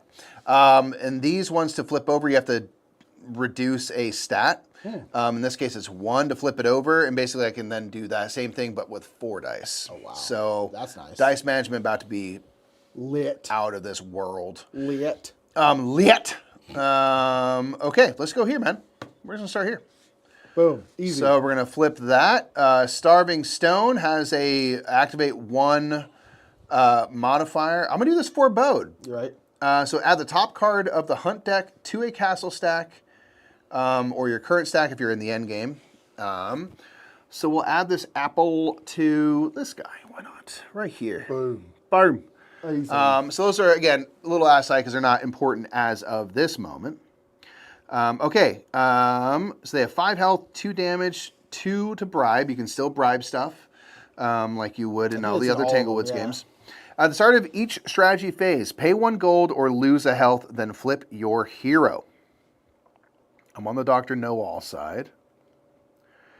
So they actually are free to bribe at the moment. But again, I need to be kind of fighting stuff because as you defeat things, the first thing you defeat each engagement, which I'm currently in, will also get added to the castle stacks. That's the other way things get added. So it's like, you can't kind of, shirk your duties entirely. Right. So let's go for it, man. I got dice like that. Yeah. I got dice like that. Yeah, dumb dice. Got redonka dice. Redonka dice. All right, let's just roll these 4 to start. All right, I got 2 hits, no crits. So I can apply those. Let's throw a couple yellows in. I got 3 more rolls. Okay, I got a crit with a yellow. Since I'm on the self-styled side, I have to pay a gold to apply crits. But that'd be 3, five, 5. Yeah, so we're good. Or 2, 3, 4, 5. So I have to pay a gold because I applied a crit, but I gain 5 gold, so I'm back to max. Those are Thar. Along with Thar, I can recover 3, so I'll take back my 3 best. Easy. And then this is my first thing defeated. So if I had multiple, only the first thing gets added to your stacks. But in this case, it's the only one. So this winded, sure, we'll go up here just to kind of go evens to Stevens. Oh, sorry. First of all, and also Stevens. at the end of this round, visit the merchant and flip the day-night card. So we're at nighttime, and we'll get to visit the merchant. And I add that. So I just want to double check. I think I stocked the merchant with 3 things like in the last game. So, because it works a little different in red, which you'll see, but I just want to make sure. Yes, indeed.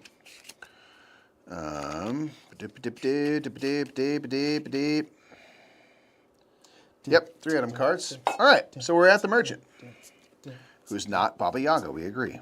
She is. Right. Okay, so the merchant here, we have a menu of items to buy. We have a menu of options in which to spend our gold, which is at 20. Yeah, you maxing out. So we can scout. Oh, you know what? I totally forgot. As part of the setup and the difficulty, I was able to reveal a column of cards. That's nice. And this is one of our Baba Yaga cards. Okay, that's good to know. Okay. Okay. So scout 1 or 5, pay 1 gold to flip over any card on its forest side, or 5 to flip over any card on its castle side. So we can take a look at like what we're dealing with and try to navigate, accordingly. We can sharpen, recover the weakest banished die. We can recover dice from our exhaust things for $2. We can flip the day-night card for 3 gold. Raise, discard any card in the forest or strategy area and place it with a top card from the hunt deck. So if I want to get something better there. Flip an item in your inventory to its upgraded side. Potion for 5 gives me 2 health. Or you can buy items at their listed cost. So we got $20. You got a lot of money. I'm definitely going to buy this Gorp because it gives me 2 health for $2. I'm just going to spend it and It's like a use potion. it It's like straight away. A $3 discount on a potion, eh? Yeah. What's the upgrade side? Higher? Great Gorp. Great Gorp. Plus 2 health. After use, you may flip this item to its ordinary side rather than discarding it. I'm doing that. So I'm going to buy this. And then upgrade it? Upgrading it costs 4. So that's going to be 4 more. Can we get some great Gorps in chat, please? Great Gorp. And then I'm going to use it to go to 5 health. Wow, that's and then cool. keep it on this side and maybe wait to use it a little later. Yeah, that's super worth it. Because essentially, you paid $6 ultimately for it, right? Yeah. Whereas a potion's $5 for 2 health, and you're essentially Definitely getting, worth it, you're I getting think. way more. Yeah. That's a great Gorp if I've ever seen one. Tanglewood Strategy Guide would increase my strategy stat by 1 or 2 if I upgrade it, which would max it out. $10, that'd but I be guess that's very valuable. very right? valuable. Ooh. Each time you move down or to the left, you get a health because you're moving you have to away. collect all the sticks. Huh? You have to collect all the sticks. Anything that's stick in the name. I know. I kind of think that's the It's a rule. side quest you have to do. I mean, here's the thing. If I bought both of these, I could. You got money. I have 4 strategy, so I can afford to hold that many. Let's do it, man. Let's freaking do it. Do it. Let's make mistakes early and often. Hey, Honestly, folks? right? Let's go. Why not us? Why not, Mike? Why not? Heck yeah, man. That's cool. So, okay, remember, if I ever move further away, basically from where I'm going, I gain health. So my health is looking good. I might and just... you're trying to go here, basically, Yeah. right? Yeah. I might just pop this for the strategy right now. Right? But if I save it and up... I'll wait. I don't need it. Right. I don't need it. I don't need it. Cool. Let's go. So what we're going to Let's go here. Then this gets filled in. All right, so let's see what we got here. Let me scoot some of this stuff a little bit further. do a little scooch. Don't need. All right, chat. I'm gonna head out. I gotta go start editing. Party with me, dude. I have to edit. I really don't want to. I'm not gonna lie. I would much rather be hanging out with you. If activated as a modifier, recover all dice. Otherwise, when activated, exhaust any number of ready dice such that the dice you exhaust have at least 6 hit sides between them. And then it is nighttime. So when resolving the above effect, banish the dice instead of exhausting them. Good gosh. Fine, I'll banish these two. They'll go up there. Think about what you did. Okay, well, that's a Fable card, so... Lame. All right, discarded. We done.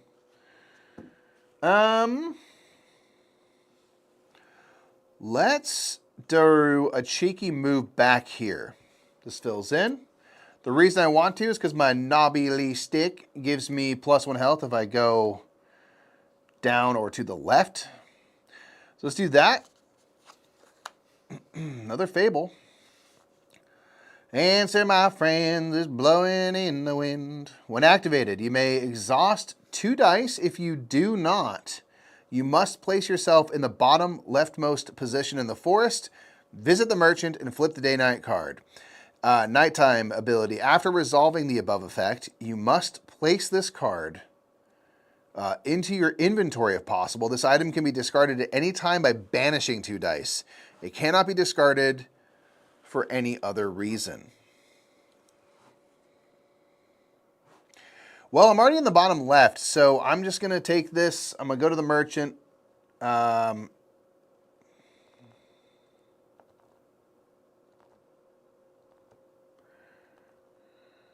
I don't want to exhaust dice. And it's not actually going to move me away. I have $1 whole, but let's see if maybe I get something for $1. No, but I can flip a card. Let's flip this card, see what we get. So that costs a gold. Take a little cheeky peek. Cheekle peekle. Okay. Silver tree, silver tree, silver tree. So that would have the +1 modifier, and then this adds enemies, so... All right.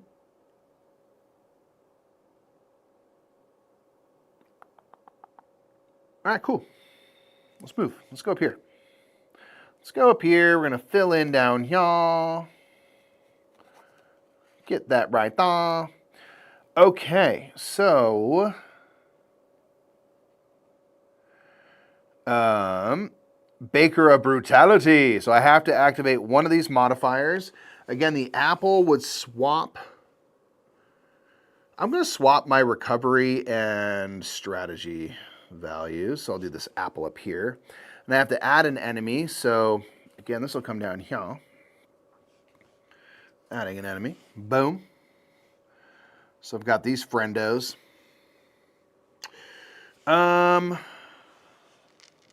Cool.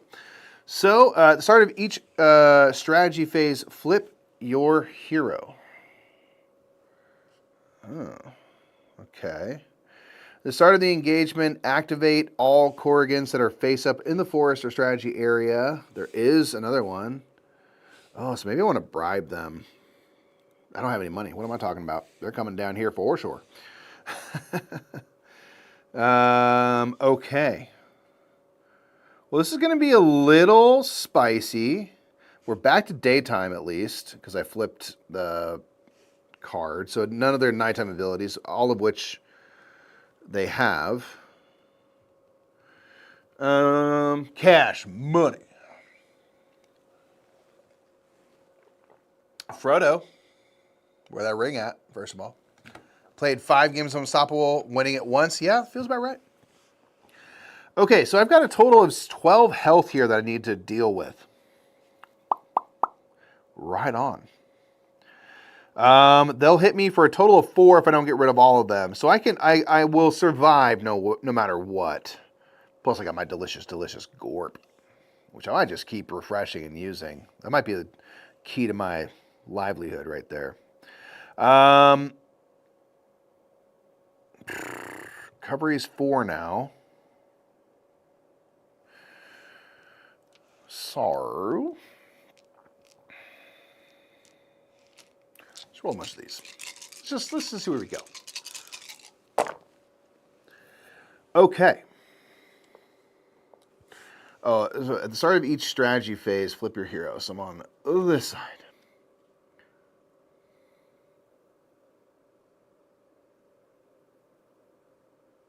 Cool. So I rolled a crit and 3 regular hits.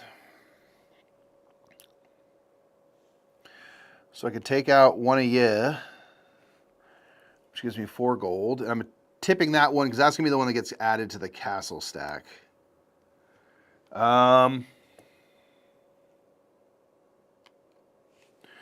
Let's do that.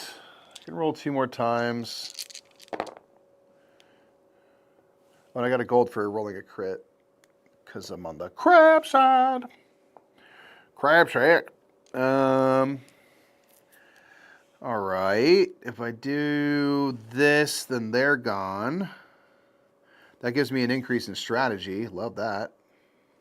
Means I still have 2 rolls. All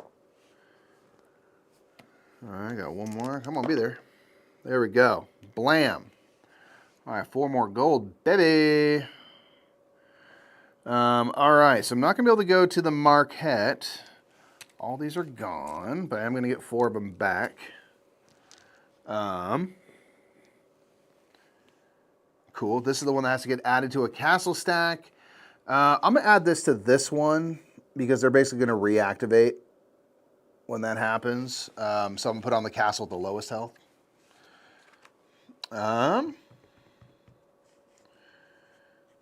Beautiful. Okay. All right. Wouldn't you like to know where the ring is? Yeah, man, we got to get rid of that thing. Okay. This is a serious matter. It's a serious matter. All right, I'm gonna go this way. So we'll fill in any empty spots in the forest. Okay. Court Thane's going good in Chip Theory Games. How's the campaign going so far? We are, listen, if you don't watch the playback, flawless. Crushed it. Absolutely handled gold. If you go and watch the playback, it might tell a different story, but we're progressing on anyway. We're out here partying. So we're in white now, obviously, having a blast. And I don't know, Chip Theory, holler at me.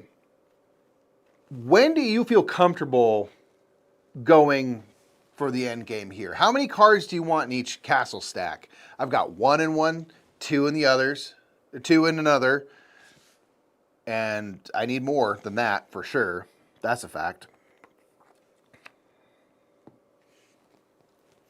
Oh, actually, you know what? If an engagement I do is just a fable, does it? I think it just goes away.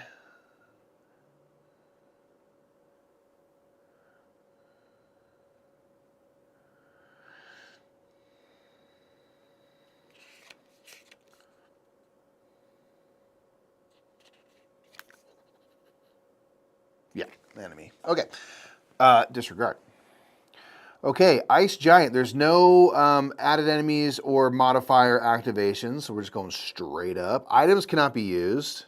Okay. Well, all right. That's lame. Oh, that's not relics. I could use a relic. All right, so the thing to keep in mind with the castle stacks are twofold, as always. There's definitely benefits to doing a bunch and benefits to not. But yeah, give me the strats. Hook a brother up. 1, the number of cards in a stack is how many dice you'll be able to commit in that fight. That to me seems like the major, at least your castle keep, you got to throw down like a decent amount of dice. Ugh. But then all those modifiers triggering one after the other. Okay, can't use items. 2, some of the bosses care about the number of type of modifiers in them. Yeah. And I haven't scouted any of them yet, so I don't know what I got. I should probably fix that. You know what I'm going to do, folks? So items cannot be used. At the end of this round, visit the merchant, flip the day and night card. I got a relic, though. I could use that. So my first roll dice step, I'm going to roll none. The reason is because I can use Hibernation for Dummies and recover up to 2 dice. Yes, Lord. And I still got 3 goes through the strategy phase. They have 5 health.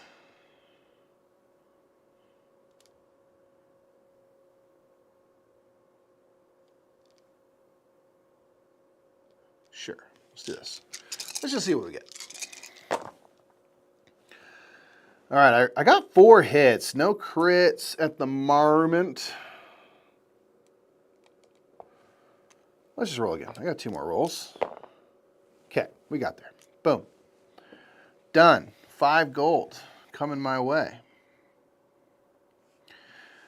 This will have to get added. So this is going to be the summons. So this dude's coming back.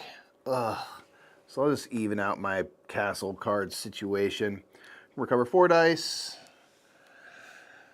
A great strat to keep in mind for this is to visit the merchant to know what each boss cares about. Yep. On that note, flip this back tonight, and we're going to go to the merchant. I am full up on items, so... Although I could banish 2 dice to get rid of this Blown in the Wind, which is just currently gumming up the works and taking up a slot. Let's see if any of these are so good that I might maybe want to do that. During the movement step, you can move an extra position. That is definitely seems useful. Place this card under an enemy until the end of that conflict. Its after effect does not resolve if it's defeated. That could be useful. Deal 1 damage to non-boss enemy if it would be defeated by this damage. I don't think I'm going to go for those, but I am going to spend 5 gold. Flip over a castle card. So, let's flip over this one. Let's take a look at what we got. This has 2 cards in its castle stack. Currently, it's the Magic Mirror. So, resolve the effects of all non-summons cards in the Magic Mirror's castle stack twice. So, this is a summon card. But for example, this apple will go twice. Anything else that's a non-summon goes twice. That doesn't seem like the worst thing. If this is the only undefeated enemy, for each die you apply to this enemy, you must banish 1 ready or committed die of the same color. Oof. So you kind of got to get rid of them first, almost. All right. Cool. Magic Mirror. Out here. We know that. So that was 5 doll hairs. Let's spend $4 going down to 5 just to get 2 more dice back. Let's just kind of keep that pool healthy. I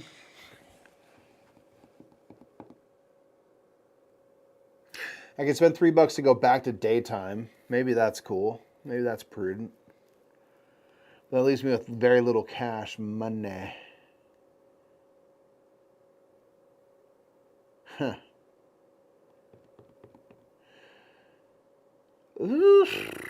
Let's do this, man. Let's spend 4 to forge.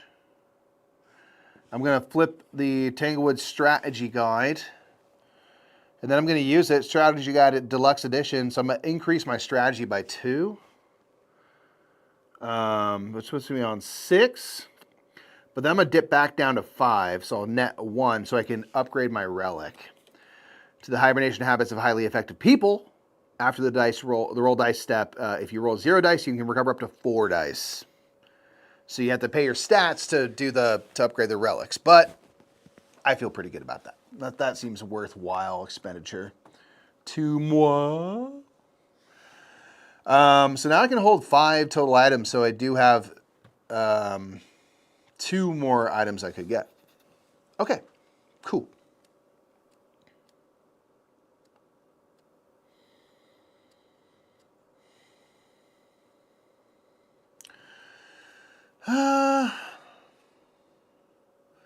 Let's go here. This fills in.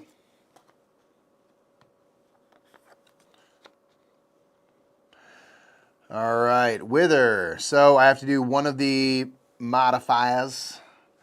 Let's do So now we know this is Magic Mirror, so I was to add this, I'm going to do the forebode, so I have to add top card from the hunt deck to one of the stacks. If I add it to this, this will actually activate twice. This makes you exhaust dice. Don't know if like going into that, so I think instead, I'm going to go on the Castle Keep actually. Let's make that mistake right now, baby. Okay, so no added enemies. When activating modifiers, you must select the summon modifier if possible. I was here, there was not that, so just double checking. So I missed that, but nothing doing. And we are nighttime, so only dice of a single color can be committed this engagement. Well, let's go for purple then, because I got 4 of them. Matthew, thanks for stopping by. Hope you have a lovely rest of your day. 3 health, okay. Waba! Oh, we crushed it. We crushed it. So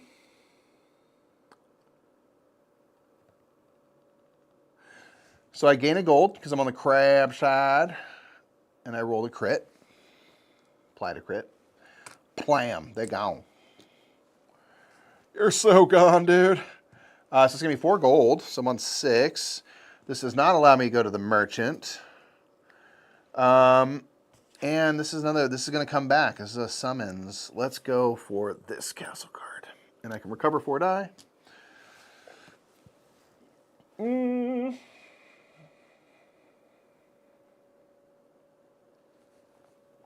Cool. I definitely need to get a couple more cards up into here, especially on that Castle Keep, or I'm not going to get very far. So let's go back this way. Since I have my Knobbly stick, I could gain a health. But I'm at max, so nothing doing there. Okay. Shaplam. Another Wither.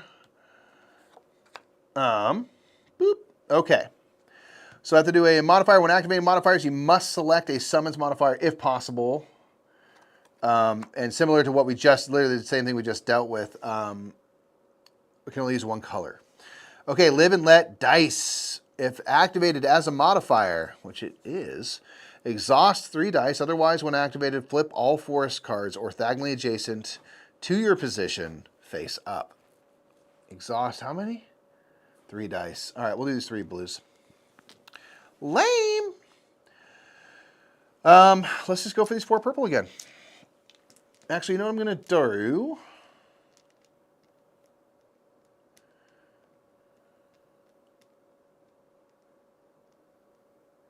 I'm going to roll nothing on my first one to make use of my relic and recover up to 4 dice. I'll recover these. I think I'm going to roll these blues. I can get my 3 hits. I can do it. Do it all the time. All right, boom. I got to apply to crit, so I get a gold. They gone. So let's go here, and I'll just recover them. 4 gold. Whoop. These are gone. So sorry, this is going to go to castle stack. Let's go to the Castle Keep. Sorry about that. Keep scooching my my bird. Okay. Let's go.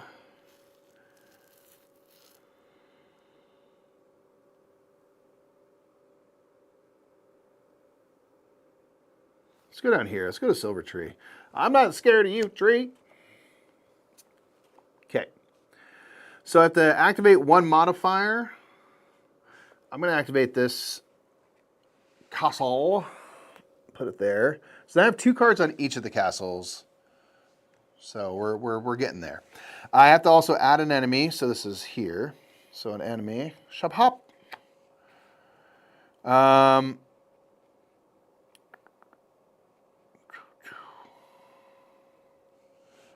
Okay, if Silver Tree is not defeated, you must place it in your inventory, if possible. It becomes the following item. Has the perpetual ability. This item can be discarded at any time by banishing 2 green dice. It cannot be discarded for any other reason. Each time you move up or left, you lose a health. Ugh. Okay. If I defeat it, though, I get to increase my strategy stat.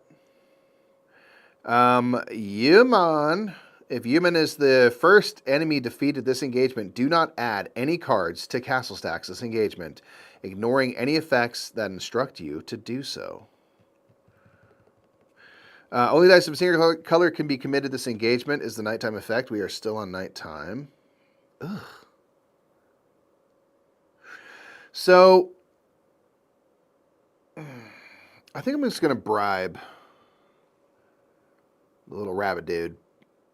So I'm on crab, so I have to pay 2 more. So it's going to be 5 to bribe. But let's just not deal with that. That's no one wants that problem. Okay, so 6 health for Silver Tree. Hey, let's roll these 5 dice. Or do I want to use? I'm going to use my first one rolling nothing to recover 4 more dice. So that's 1 of my 5. All right. This is roll 2, technically. I got 4 hits.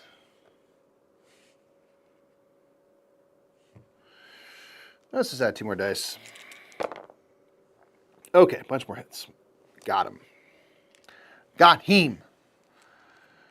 He got. All right, so that's that. I can get 4 of them back. This increases my strategy to its maximums. And then apple.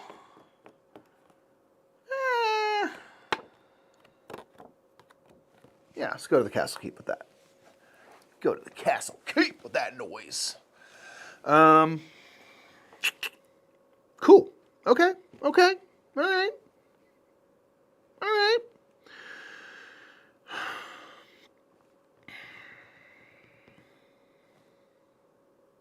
Cool.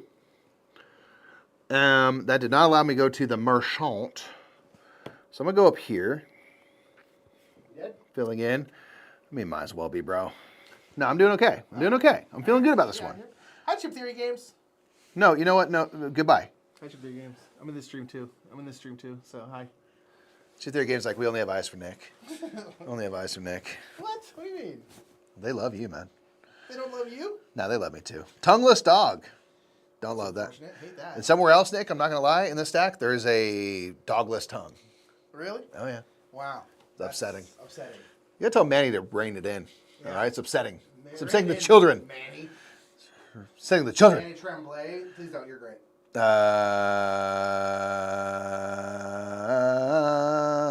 Add all enemies defeated this engagement to the top of any castle stack. Interesting. Oh, they said, hi, Nick. After this conflict, visit the merchant and flip the day-night card during this is nighttime, during the above visit to the merchant. Each time you pay gold, -1 to any stat. Golly. That sucks. Okay. Well, I mean, I guess I don't have to buy anything. I could just, well, I'm pretty healthy. Yeah, we'll figure it out. Okay, so they have 4 health. Oh, I'm on my other side now. So they would only cost 4 to bribe, but I don't want to do that. We're out here fighting. So, 4 health. Let's go purple, blur to start. Maybe we just crush it. I have a crit when I have to pay a gold. I'll do that. So crit, boom, is 4.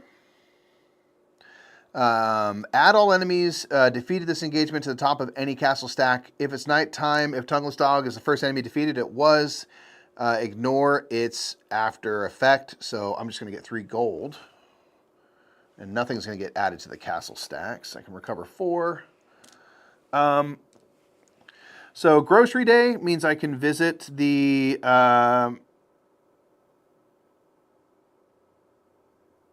merchant and flip the day-night card.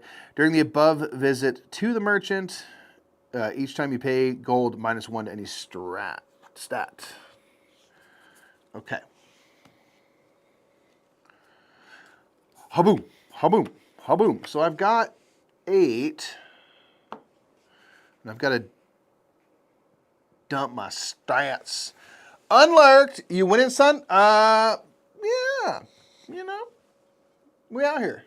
I'm feeling much more, I feel like I got my legs beneath me now. I've got my confidence up.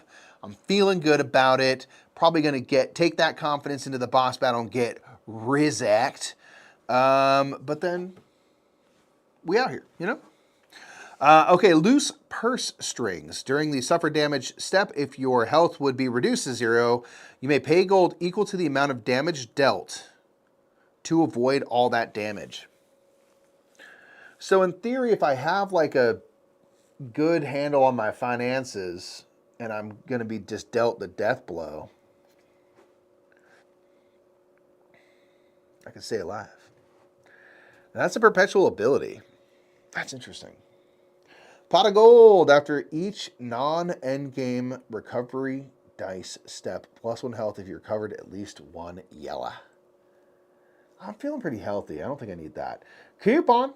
-4 to the gold cost of 1 merchant ability or item. I think it costs like all my cash to get these purse strings. But I kind of dig it. I'm doing it. I'm on 1 gold, y'all. Whoop whoop. O'Reilly. Okay, and since I had the nighttime ability of that 1 card, I have to go down a stat. I'll just go lose the health. Because we're healthy like that. At least you're winning at life. Thank you, Frodo. That's all we have. That's all we have. A day is always better when chip theory game hits the table. I will agree with you there, man. I will agree with you right there. They are a good time. Gosh, I just don't know how many dice I'm going to need for each of these engagements at the end. I probably want to have at least 3 on each of the normal ones. And more on the castle keep. I need to also spend money to take a peek at more of those castle cards. That straight up is a fact. I'm going to go this way. We're going to fill in. Let's see what we got. Okay, this is going to be an add an enemy. Whoops. Okay, so the after effect. I just want to make sure when I add enemies, I don't do any of their, like, things don't cascade, correct? Like,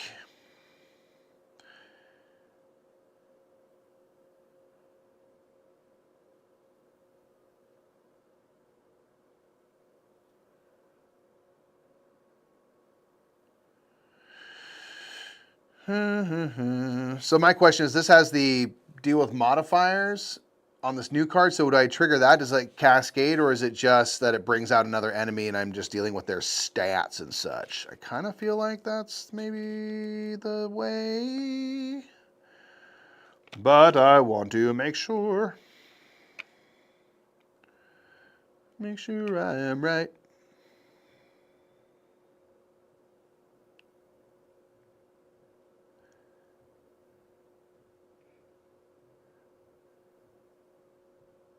Anyway. Thanks for all the content. I had 20 strong on my list. It seems like a solid solo game. Do you have a favorite version? This is the newest, I assume. This is the newest. I have not played them all, so I can't give you a definitive list, but I really like the Tanglewoods stuff. What's the full question? I got hit with the ad. Oh, sorry. Damn ads. Okay, so Ren here had a add enemies, which I added, and then the Starving Stone has the activate 1 modifier. So does this do its full activation, or is their ability adding enemies just add another enemy, but I otherwise don't have to do their effects before going into the engagement? Does that make sense? That's my question. In the meantime, I'm going to figure out what the heck I'm going to do. Place Ren on top of a castle stack. So they're going to get added no matter who gets out first. Start of each strategy phase, pay a gold or lose a health and flip your hero. Ooh. I could bribe them for free technically because I have -2.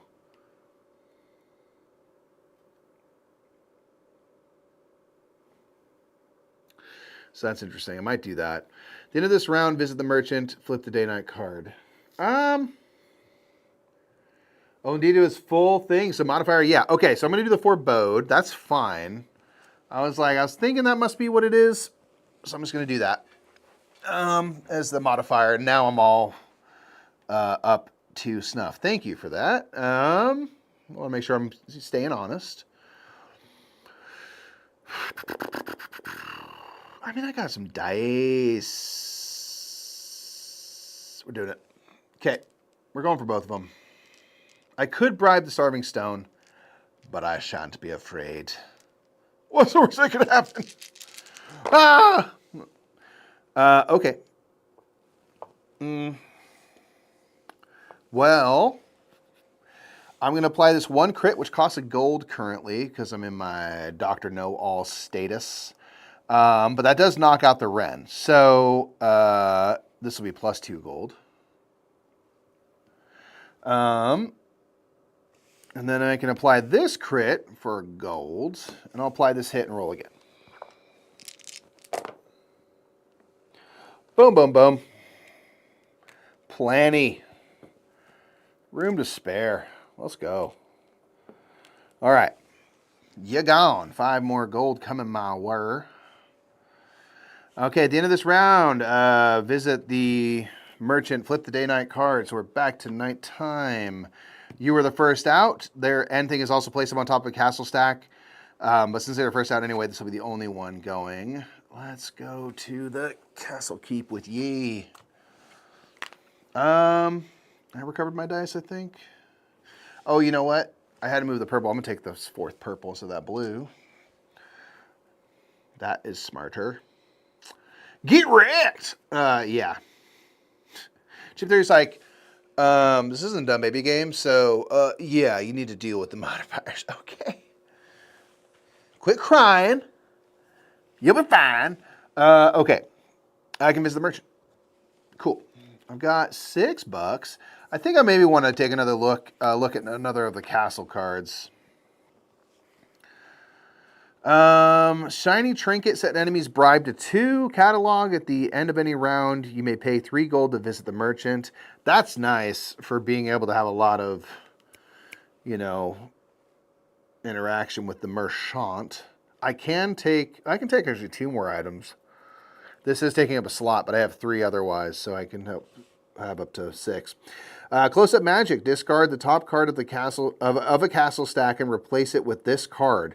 When this card is activated from a castle stack, it has no effect. Yo, that's pretty ripper. Interesting.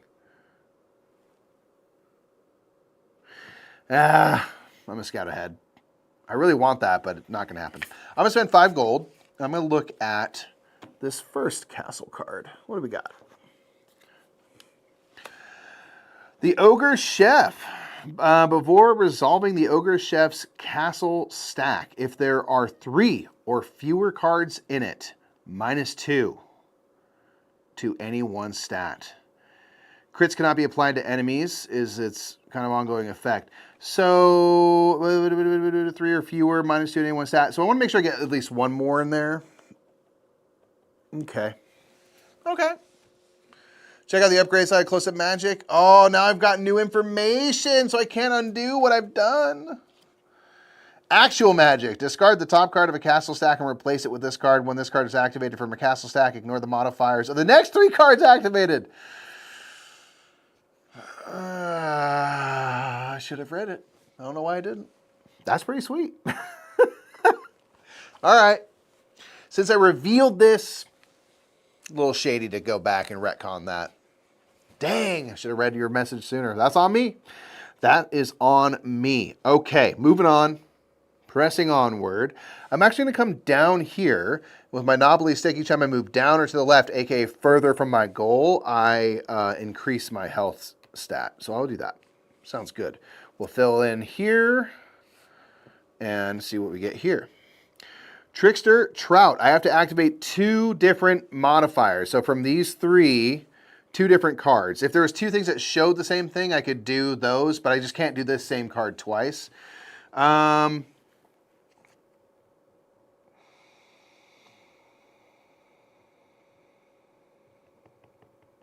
Okay. I'm going to do the forebode. because I want to get a 4th card on the castle stack here so that I don't have to deal with their negatives when I get there. This is robbery, which we hadn't dealt with, so I have to pay exactly 3 gold, which I can't afford, discard an item, or lose a health. I'll just lose a health. I'm at 6. We out here healthy as can be. So that'll be that. No additional enemies.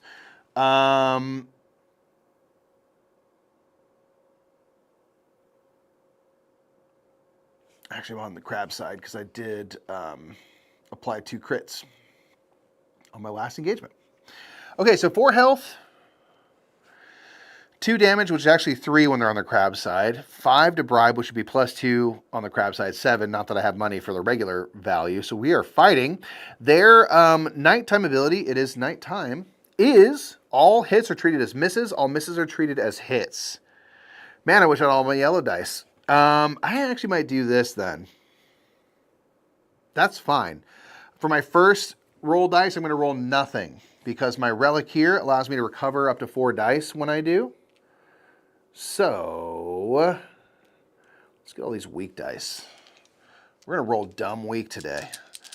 This is when I'm going to hit. It's going to be, maybe it's all crits, which is fine. Watch me crush this roll right now. Watch. All right, mostly it's misses. And a crit, so I think that still counts because it says regular hits. So I think, oh, man, this is maybe perfect. Hold on now. Woo-hoo! I don't even need this crit, but I am going to apply it so I can get a gold, baby. Yes. All right. Trickster Trout, you were out.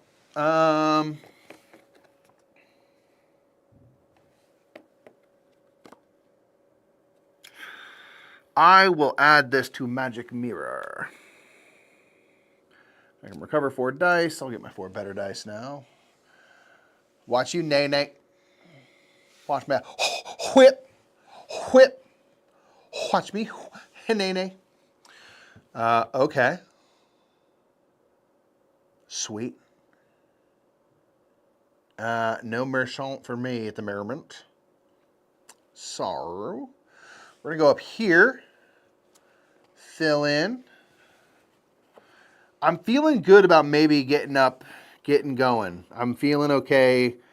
That could be so unwise. I have 4 in here. This is the one I probably need to add more because again, it becomes a limiter to how many dice you can roll. You can commit. So, although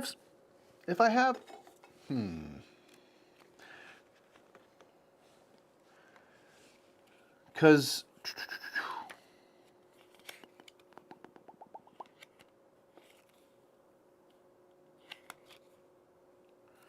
I have so many strategy phases. I could just commit dice kind of slowly. Is it commit dice or is it dice like tile? Let me make sure. Cards and chosen box. This is the maximum number of dice you can commit during each engagement. For the duration of the conflict against the boss, number does not adjust if cards are removed from the castle stack after your limit is set. Yeah, it's nice to be able to roll more dice at once. Okay, anyway. Dark Fairy here, I have to add an enemy. Oof. All right, this is going to be doing a modifier. I'll do the forebode. Let's just add it here. And then add an enemy. Oh, gosh, the Toadstool Amp add an enemy. Cool. All right, let's go through and see what the heck we got here. I guess I have a decent amount of dice. I feel okay. I'm okay. I'm not going to cry. I'm not going to do it. Okay, Dark Fairy's not defeated. Swap your strategy and recover stats and flip the day-night card. Okay.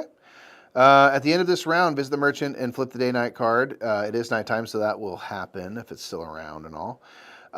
If Pernicious Pie Purveyor is not defeated, you must place it in your inventory if possible. It becomes the following item. This item cannot be discarded for any reason. When selecting a modifier, you must select an apple modifier if possible. Ew. If Toadstool Imp is the first enemy defeated this engagement, do not add any cards to the castle stacks this engagement. ignoring any effects that instruct you to do so. Nighttime, if Toadstool Imp is defeated, plus 3 gold, so it'd be 5. How do you like them apples? After this conflict, you may lose 2 health. If I do, I increase my strategy and recover by 1. You may choose to resolve the above effect in additional time. Oof. I don't think I'm going to go for that. But anyway. So, as things stand, I cannot afford to bribe anyone. I have 5 health with Gorp, so I can kind of, protect myself, and I have purse strings, so I should be fine. But let's roll all these dice. Let's roll all these dice. Okay. No crits, which currently cost me money to apply anyway. So, 6 regular hits. Is there anything I can do with that? I could take this friend out. Shoop. That's 6 gold. Let's do that.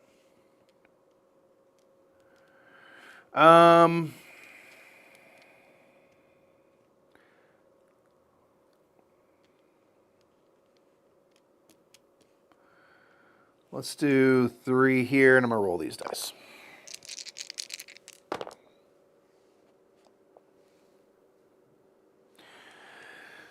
Okay. I have a crit, so I'll just lose a gold so I can apply this.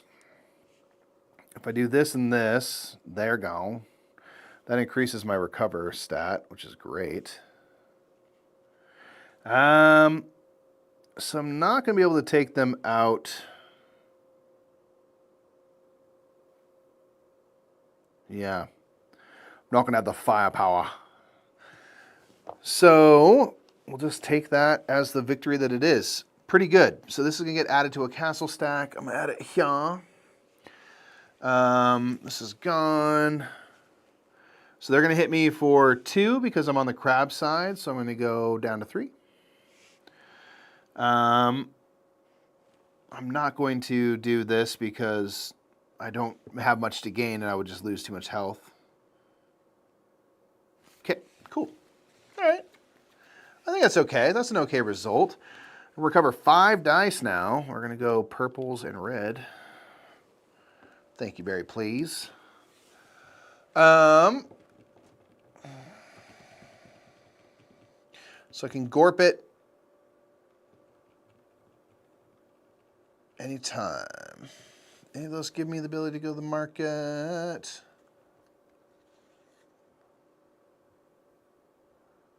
I think maybe this one was. Yeah, so I get to go to the market. So this will go back to day. Boop, boop, boop. Blinders. Cheat code. Upgrade any other item in your inventory. Ooh, baby.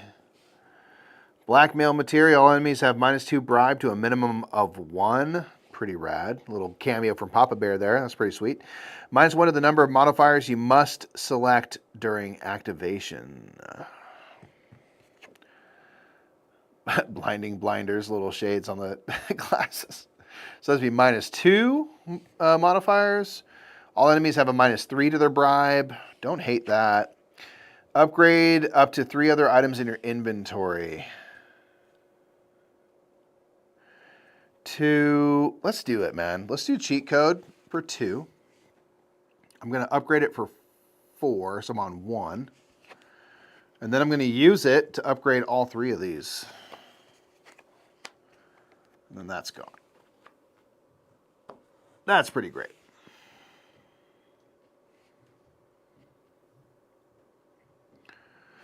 Okay. Heck yeah. I'll save my 1 gold.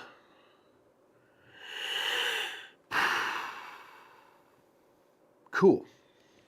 How do we feel, y'all? I've got 4 cards, 3 cards, 3 cards, 5.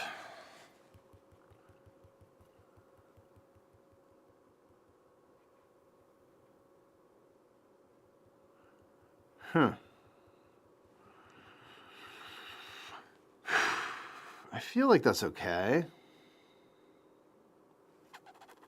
Let's do it. Let's go up here.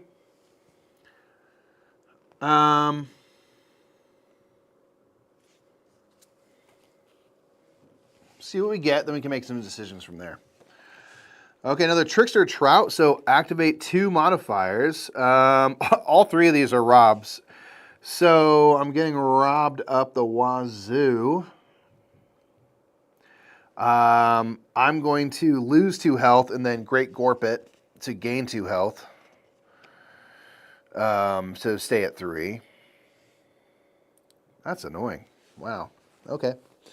Okay, immediately move to the forest card below or to the left of your current position. If there's a conflict card there, immediately activate it and add it to this engagement.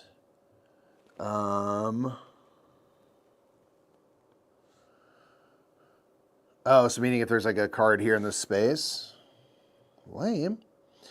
So down or to the left, that will give me a health anyway, so that's good.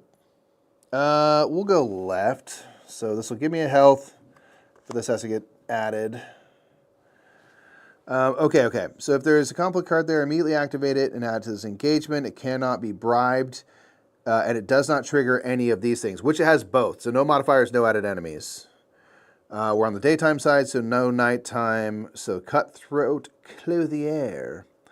If Cutthroat Clothier is not defeated, you must place them in your inventory. If possible, it becomes the following item. This item cannot be discarded for any other reason. Each time you gain an item, lose a health. And this increases my recovery stat.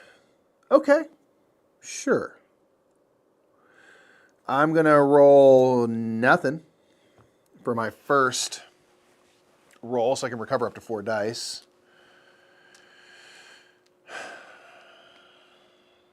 Ten health between them.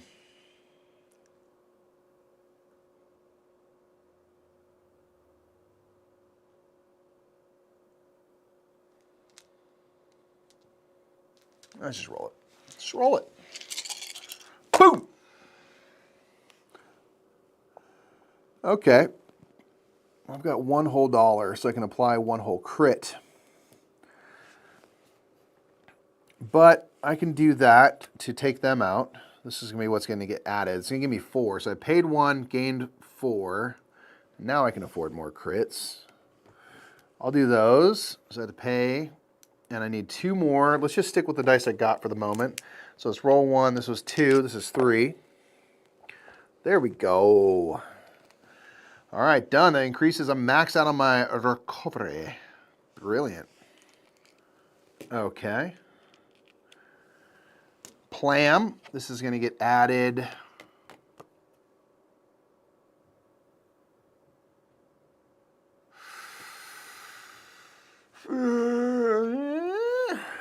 Yeah.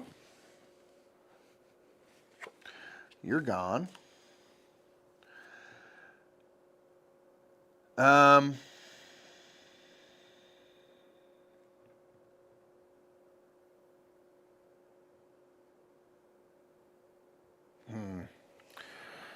right, let's go here.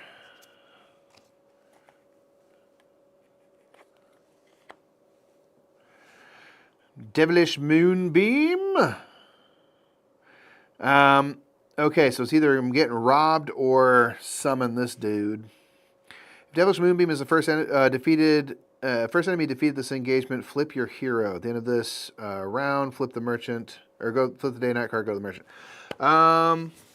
Sure.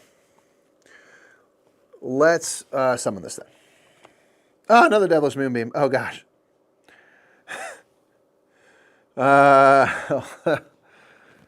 Get robbed. I have to lose a health.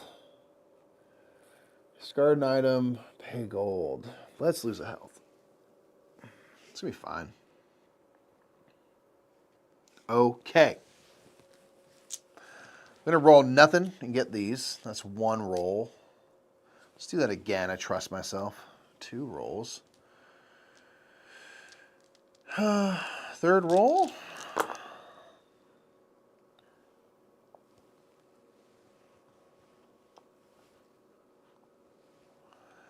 Okay.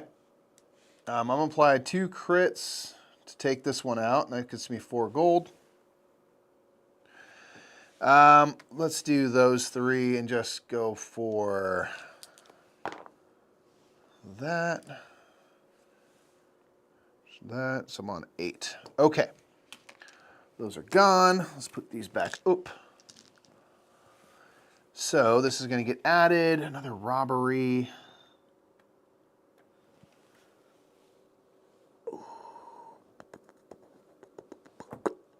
Whoops. Okay.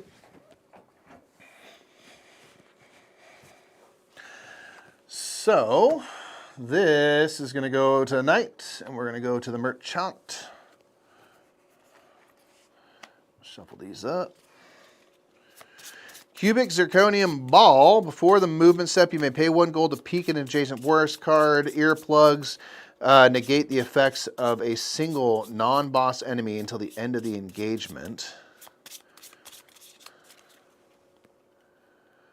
Or the blackmail material.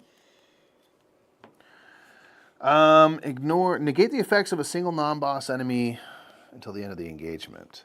Sure, I'll do that for 4. Whoop, whoop, whoop. Okay. And then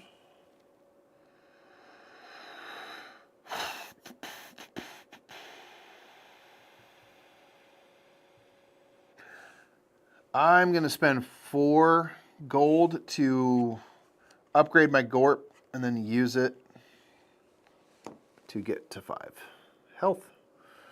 Then let's go here. Let's move on. Tired of this forest. I don't need you. Okay. Dampir.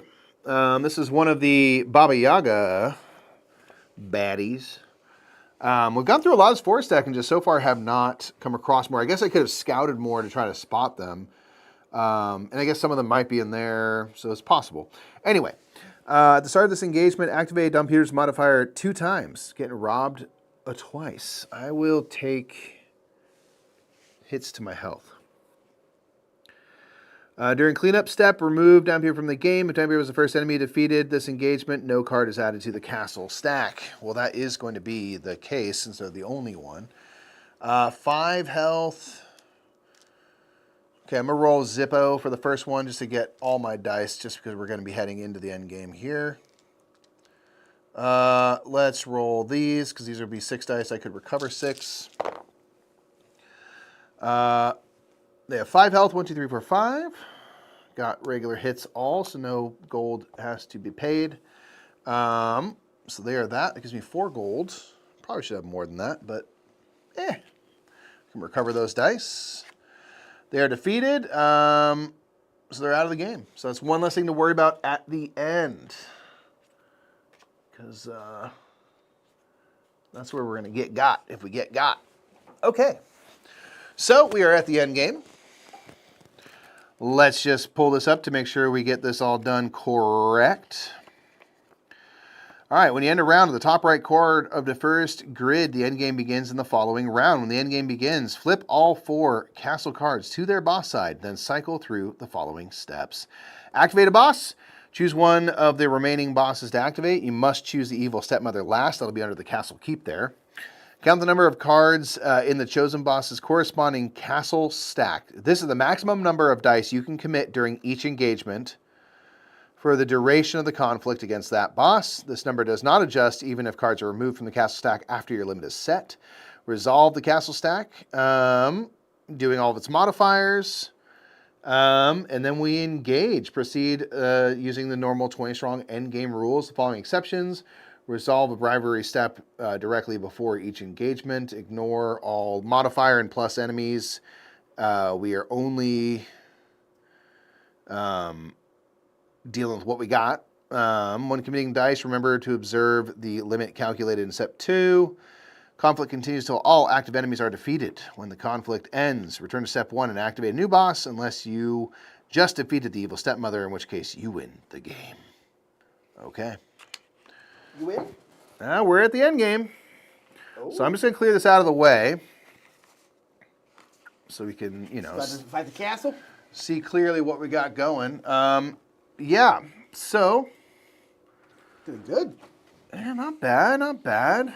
You haven't gotten just destroyed. No. No, I feel good about my sitch. Good about that shit. Okay. So, these are the stacks. Castle Keep, of course, is the evil stepmother, which we know. Okay. Plam. Here's my 3 health. Okay, so the Ogre Chef, which, as a reminder, we did scout them out earlier. Before resolving the Ogre Chef's castle stack, if there are 3 or fewer cards, -2 in any one stat, we have 4 or more, but we cannot apply crits, can't be applied to enemies, which I guess would be, I do have an enemy there. Okay, the Poison Goldsmith is the one that we did not see. When resolving cards from the Poison Goldsmith's castle stack with the Forebode modifier, I do have one of those. You may ignore its effects and gain 3 gold instead, so that's kind of sweet. After this conflict, visit the merchant. That's definitely cool. Resolve the effects of all non-summons cards in the Magic Mirror's castle twice. If this is the only undefeated enemy, for each die you apply to this enemy, you must banish 1 ready or committed dice of the same color. An evil stepmother, we'll talk about in a moment. Oh, that's Okay. How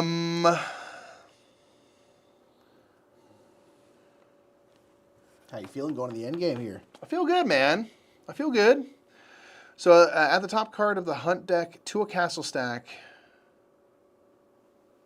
or your current stack in the end game. So for Bode in the end game, Chip Theory, if you're still here, it seems like I would add a card from here to a castle stack rather than from here.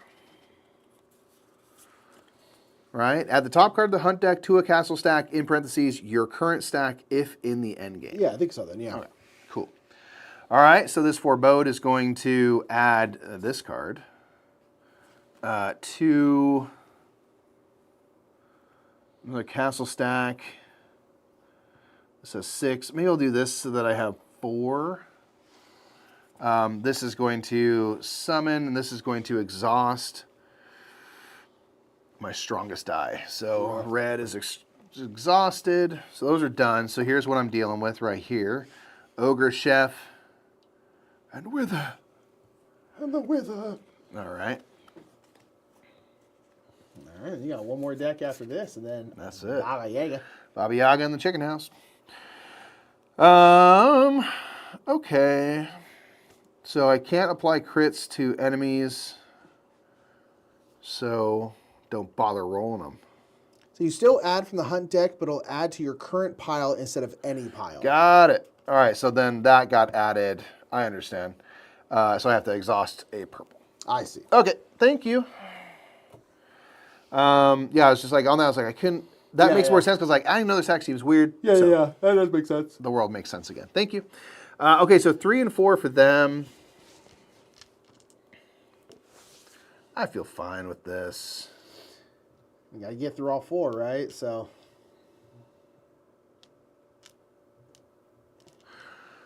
Oh, I think it was 4, so I can only commit 4 dice. Right. Right. That's right. Yeah, you can't have nothing in there. Ooh. Okay. I did roll that, That's fine, so I could take them out, which will undo their crit sitch. Yeah. Although, you think enemies includes themselves, maybe? Maybe, but you can still kill them, though. Well, I have 3 that you can't way. apply crits at all, yeah. Probably. I can roll again. Because I can commit up to 3 more dice. Mm-hmm. Let's roll these little weak dudes real quick. Okay, so I got 1 hit, so they're gone. So now crits can be applied. That's good. Those 2.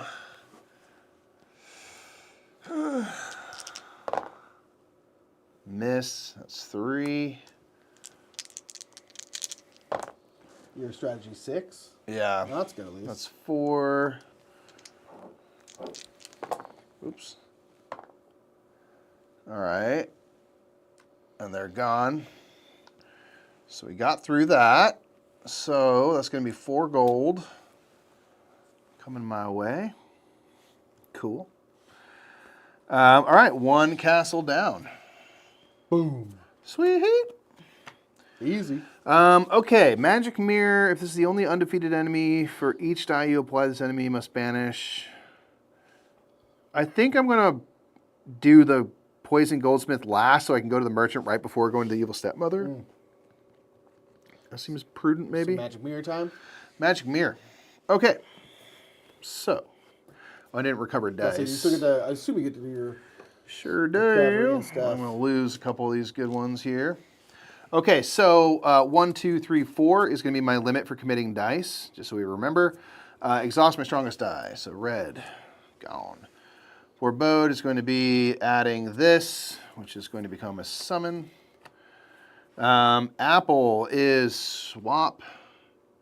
They have to be different values, right? Swap the values of 2 stats of different values. Flip the day-night card. Okay, so I will go... Do you want less recover or less strategy, basically? I'm going to go less recover because I have my hibernation habits to mitigate that a little bit. And then another summon. Okay. Okay. We'll go. All right. So I want to take them out first. Resolve the effects of all, oh yeah, shoot. So that means this, and this,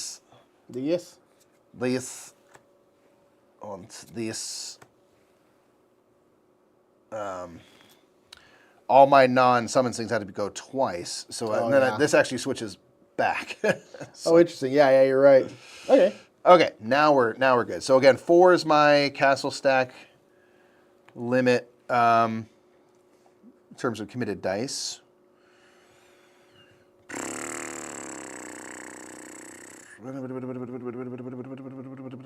Okay, I think I'm just going to roll nothing on my first one to pull these back. Recover.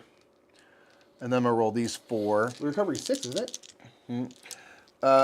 No, sorry. It's this thing. If I roll 0, I can recover up to 4 that way. So my normal recovery is 6, so yeah. All right, so 4 is the limit of what I can commit at any one time. So I can take these 3 and knock them out. So they're not the only undefeated enemy, so no worries there. So they're gone. Death. They go. They go. All right. Crit. I'm kind of blocking your... Oh, no worries. That way I can just send them wherever I want. Yeah, I can send it wherever I'll put them. Okay, so it's going to be 4 gold. And I don't need the rolls. 2, 3, 4. 5. Nice. Cool. That's 2 more gold. Bang, bang. Boop, boop.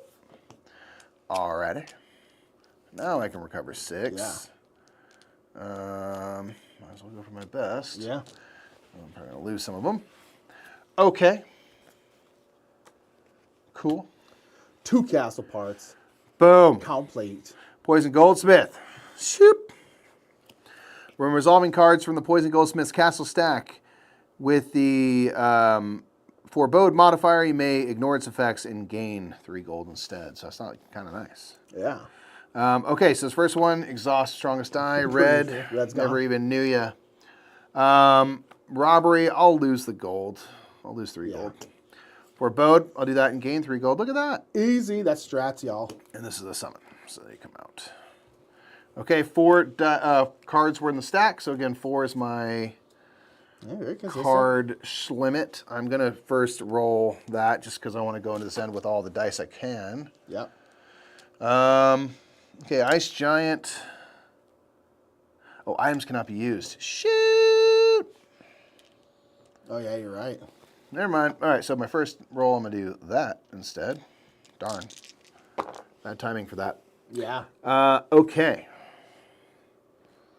Well, I'll do that. Boom. So they go. Death. So that's 5 gold. And the now items can be used if I want. I had to pay a gold, sorry, because I committed a crit.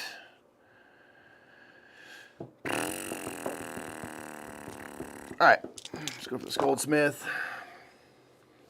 Well, I got 3 on my weakest dice. So I'll roll again. I got to imagine the 5 of 6 can hit, can crit, which does cost me a gold, but that's done. Dang, let's go. All right. That's 3 castle parts complete. Shoot. So afterward, I can visit the merchant because the goldsmith gave me that ability. So, and do I flip my? No. Okay. Okay. So this close-up magic once again. Discard the top card of a castle stack.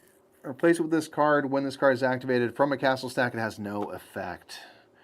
Discard the top card of a castle stack. Replace it with this one. When this card is activated from a castle stack, ignore the modifiers of the next 3 cards activated. Ooh. I think I'm going to just blow 8. And just get that and upgrade it? Yeah. Upgrade it and then use it. So discard the top card of a castle stack. Replace this card. So then the robbery's not going to happen, but also the next 3 things. Also won't happen? Yeah, that's kind of huge. Going into it right away.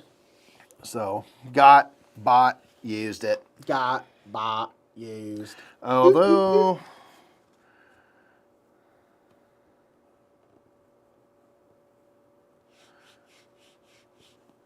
yeah, I'm going to spend 3 more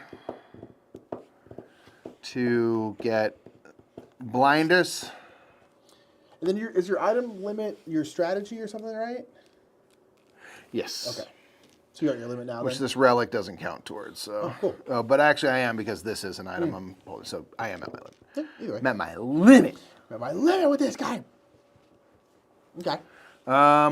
Let's just blow all our cash and get 3 more dice from here, from the merchant. And then we're going to the evil stepmother. Place a day-night card on its night side. Night side. When resolving 1 card in the castle keep stack with a apple modifier, ignore its effects and -1 to any one stat instead. Then flip the day-night card. At the start of this is the night ability, so obviously it's triggering because they just made a flip. At the start of the next engagement that takes place at night while the evil stepmother is active, select a random castle card from the box. The evil stepmother gains its night effect and +1. They add to their damage. Okay. So again, reminder, actual magic. Ignore the modifiers of the next 3 cards. So that's gone, that's gone, that's gone, which is good. Yeah. So we are going to exhaust 2 Of your strong. my strongest dice. Yeah. But honestly, pretty good. 6 cards are my... And you're only fighting her, right? yeah. 6 cards is my limit. Cool. Let's just go for it, man. Dude, go for it, right? It's all 6. Right? Hit it. If I do these... All right. Purple and blue. I mean, I do need some crits, though.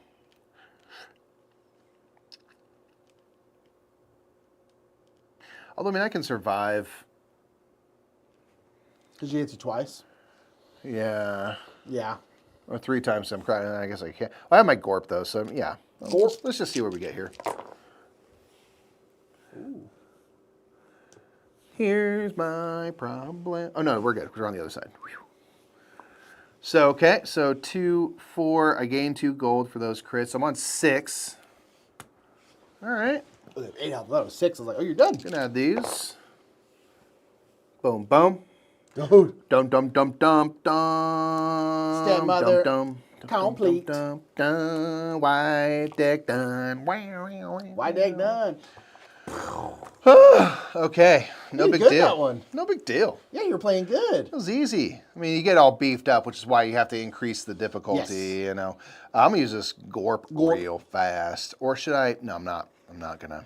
No Gorp. Because the items you have left over go into this kindling pile, which are gonna help me against the chicken house. So I'd rather have that.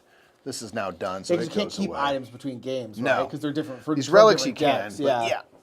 Okay, so we're at the end of the game. Let's pull back up our Baba Yaga Let's go. Shouts out to Mikey. Doing it. stuff. So we did win. This time, legitimately did. We Legitimately really just did win. won. 1, 2, 2 in a row now. Okay, randomly draw 3 of the 5 relics from Gorp, gorp, gorp, gorp, gorp, gorp. from this. So Yo, heck yeah, let's go. okay, we're gonna get to choose one of those to add. Okay, we got a locket. We got the crumbling brick. Brick. And Dwarven Gold. Okay, so locket. At any time, you may banish any 2 dice to flip your hero. Okay. At any time, you may discard Crumbling Brick to defeat 1 non-boss enemy. What's the upside of that? Castle Brick. At any time, you may discard Castle Brick to defeat up to 3 non-boss enemies. Interesting. Wow, okay. Dwarven Gold. At any time, discard Dwarven Gold to get 5 gold or 20 gold. Wow. Dwarven Horde. On the other side of the locket, anytime you may banish up to 2 dice, and anytime you may exhaust 2 ready or unapplied dice to flip your hero. Definitely nice if you get it flipped, but you have to pay 5 stats. I think I'm gonna go Crumbling Brick, man. Yeah, it's There's pretty just gonna be cheap, some too. time where I'm like in dire straits, you know, and Yeah, I'm just it's like, 1 to upgrade it, right? yeah, 1 Yeah, stat. so it's like the 3, you just like, yeah, 3 done by easy. Yeah, Game done. for me. Finished. Okay, so that's done. Leave your hero's stats and gold at their current value going in the next game. Your hero remains on the same side it was when the game ended. Done. I'll have to increase the difficulty level by 2, which will mean it'll go up to 4. Okay. Cool. And we are going to be going into a Tanglewoods Rad. Done. Tanglewoods Red, more like Tanglewoods Rad. Got him. Oh, Got him. Got him. It was red. This is the only one of these I've played. I liked red a lot. Yeah, so Red, if you are a Slay the Spire fan, Yeah, it'll look familiar. Just in terms of you're going up kind of a pathway. So they all, again, each set has a different way of kind of representing how you navigate the woods. Right. This one is Because just... you up in the Tanglewoods. We're in that Tanglewoods. Yeah, cruising, dude. Let's go. Cruising for a bruising, I reckon. Did decent the first one, beat the second one, so I'm like, all right. All right. Okay, just getting these shuffled up. Nice win on white. Good luck on red. Thank you, thank you, thank you, thank you. I'm gonna need it. Appreciate you. Get this merchant out. We got another merchant coming in. Yeah, here. Dumb. This will go away. One thing I have to do is find the other 2 Baba Yaga cards from here because I only did come across one. Yeah. So those 2 again are going to come back. So far in each game, I've dealt with one of the 3 things. Hey man, That's more than 0. listen, it's more than 0. That's more than 0. It's so much more. That is Infinitely more. objectively more than 0. Everyone knows that. Okay, so boop boop boop boop. I'm gonna get back to editing. I hope I can finish up somewhat soon. I'll be back for the finale. finale. The finale. Yeah, I'll come hang out here. Sounds good, man. We'll see you in a bit. You good, man? Thanks, man. Everyone shouts out Mikey. Proud Great. of myself. Solo streaming. Tough. Still streaming. We out here. We out here. Oi, Nick, do you want to be my hero? Do you want to be my hero? Yeah. Can you give me another cup of coffee? Yeah, of course. Thanks, man. You legend. Of course, yes. Yeah, you legend. You absolute legend. Okay. So, yeah, okay. So again, same hero, same sitch. So we've now guaranteed ourselves a visit with Baba Yaga, even if we fail in Tanglewoods Red, which of course we will not. Should I be still going? Dave Phillips, we out here, I'm unkillable. Except for the time that I got killed and said, you didn't see that? It's, you know what? We're just out here having fun. Board game's supposed to be fun. Okay. Cool.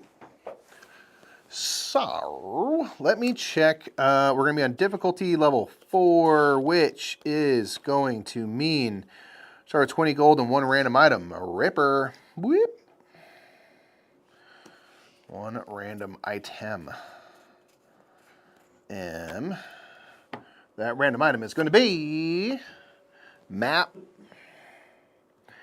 Okay, map. If you roll 3 dice in the Explorer phase, you may use purple for one of them. I will talk about what that means in a moment. All right. Whoop.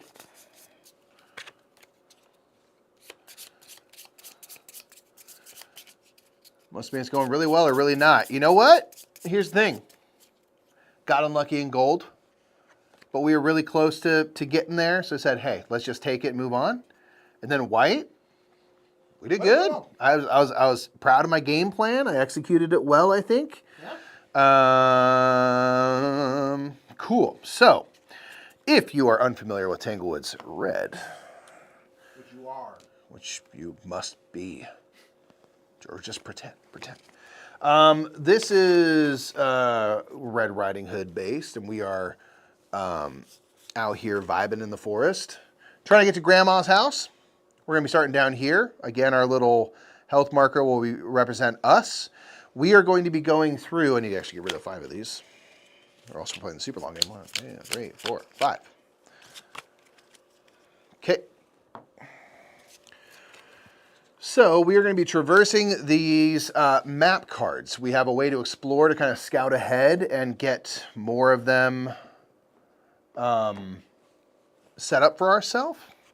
We are ultimately going to get to the top and face down the big bad wolf, and then there are part of his wolf pack, and they are going to have modifiers for each one that I haven't taken out. So ideally I take some of these dudes out before we get to the big bad wolf. So I'll put that up there as a little reminder. We're coming for you. We are in each round. I'm going to double check my setup and see if there's any other stuff I need to do. I got the Baba Yaga stuff shuffled in. That's the wrong rulebook.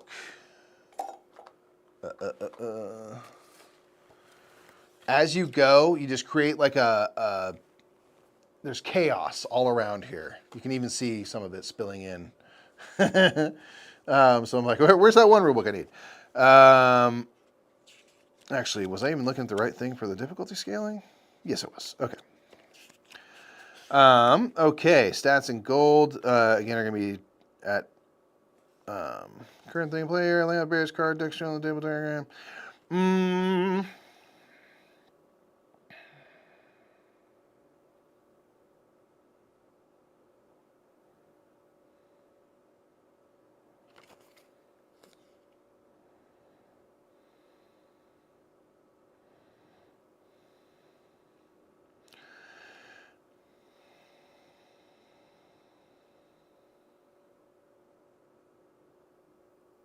Cool. All right, so one thing I need to do, I'm trying to think of where it'll be good. Maybe up here. I'll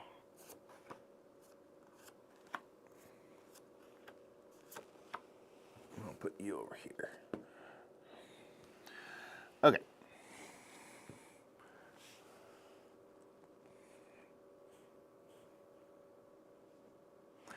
We'll have this for our little scouting line, because we're going to be able to kind of see what stuff is coming ahead and hopefully planning for it accordingly. So this is Tanglewoods Red. We are going to be moving up these path cards. We will be adding more to them, and they are going to have different types of nodes, which are going to be different types of interactions with potentially modifiers on them. Based on the kind of shape around it. So we have kind of minions you're going to be dealing with. We're going to be dealing with stuff from the kind of scouting row. Leftmost will be the next thing in. Things can occasionally add more enemies. There's certain types of spaces that are kind of mobs. So you'll have more than one thing to deal with at a time. Similar to as you've seen, these are going to have a bribe stat, your damage, their health, special effects that happen at the start of an engagement, during an engagement, after an engagement. They'll give you gold. And We have fable spots. The back sides of each of these cards is a fable side. So if ever I go to a spot that has a fable, I draw one off the bottom of the deck, flip it, do whatever it says. That's how the fables will appear in this one. And if we explore ahead, which is an optional phase in a round, at the start of a round, where we can basically get more cards out here and see sort of where we're headed, that's when we will be able to go to the merchant. And the merchant will allow us to buy items, recover dice, recover banished dice. Actually, speaking of, at the start of this game, the banished dice are a little more present in this one. Oops, these ones are unbanished. One of each color starts the game banished. So I will not have access to those, and I can recover them through the merchant. I was just explaining that there's just more and more stuff everywhere. Yeah, there is, right? It's just This is chaos. very full. Thank you. That's the way to pour it. Yeah. That's the way we pour it out her. Yeah. Tip-a-tap-ha! Banished deck are a thing in this one. Yeah, Spanish dice are out here doing their thing. So we're going to be traversing this when we get through these cards. And to the last one, with Granny's house, when we go to Granny's house, we will throw down. We'll throw down with the big bad wolf. And then see how we do before we go into Baba Yaga. Oh, it's trying. It's trying to focus. It's really trying.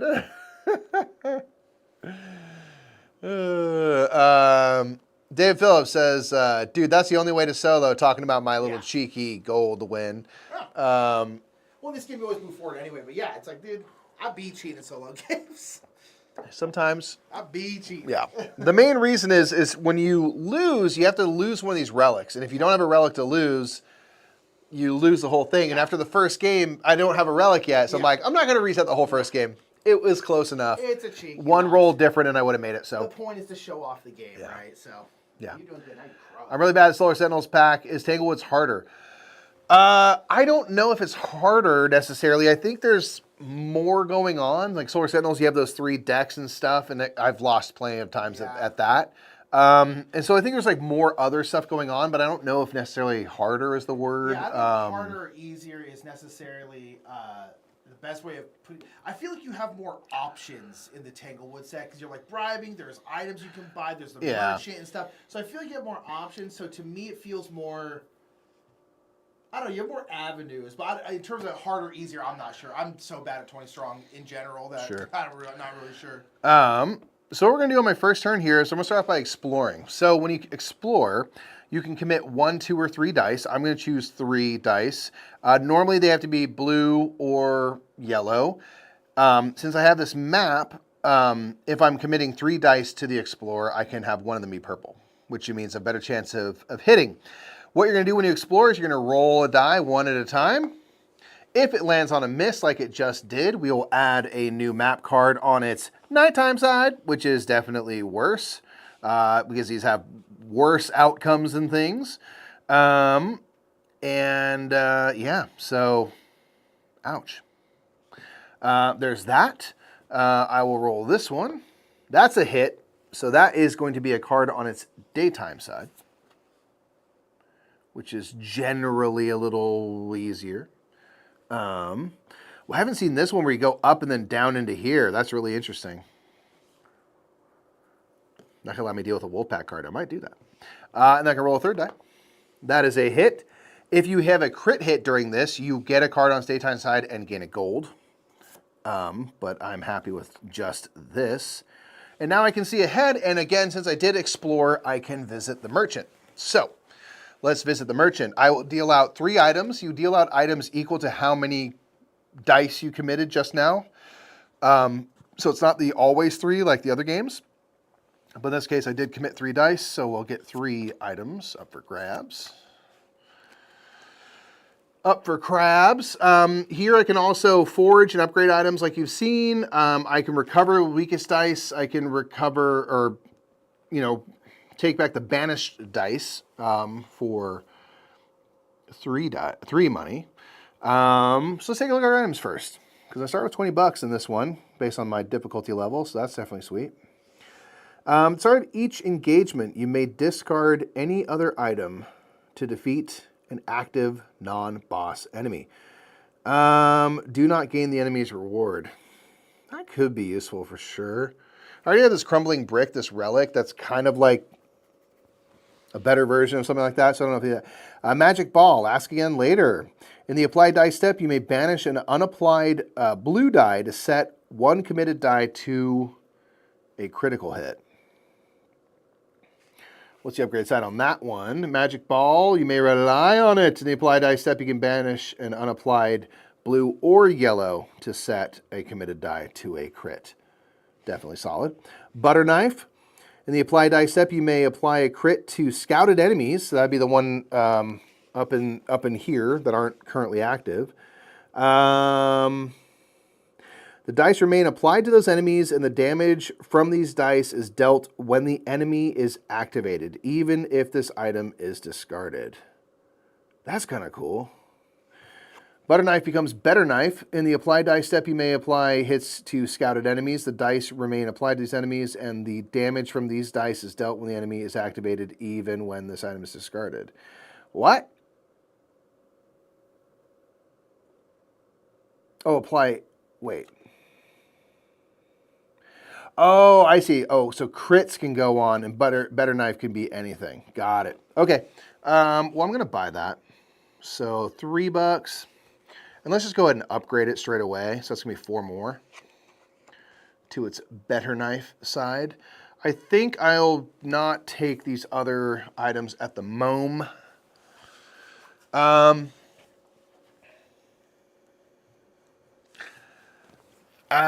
will spend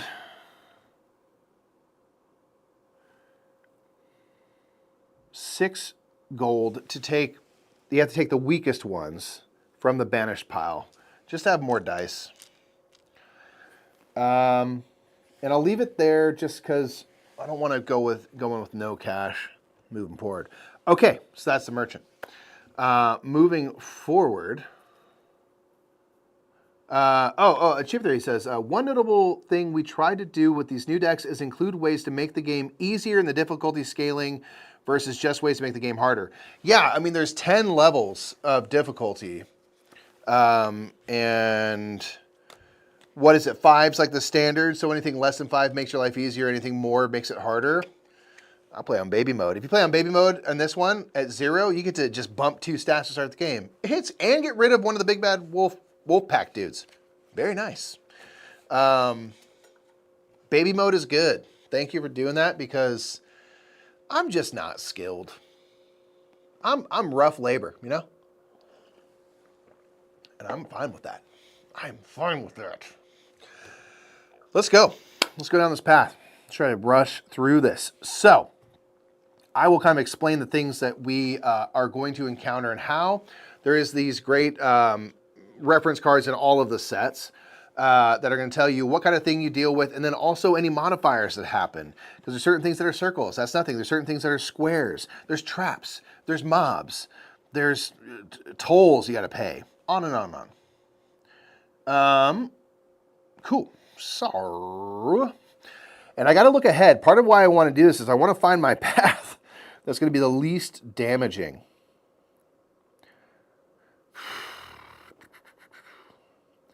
Yeah, what's the least scary possible route? I kind of want to go straight up the gut.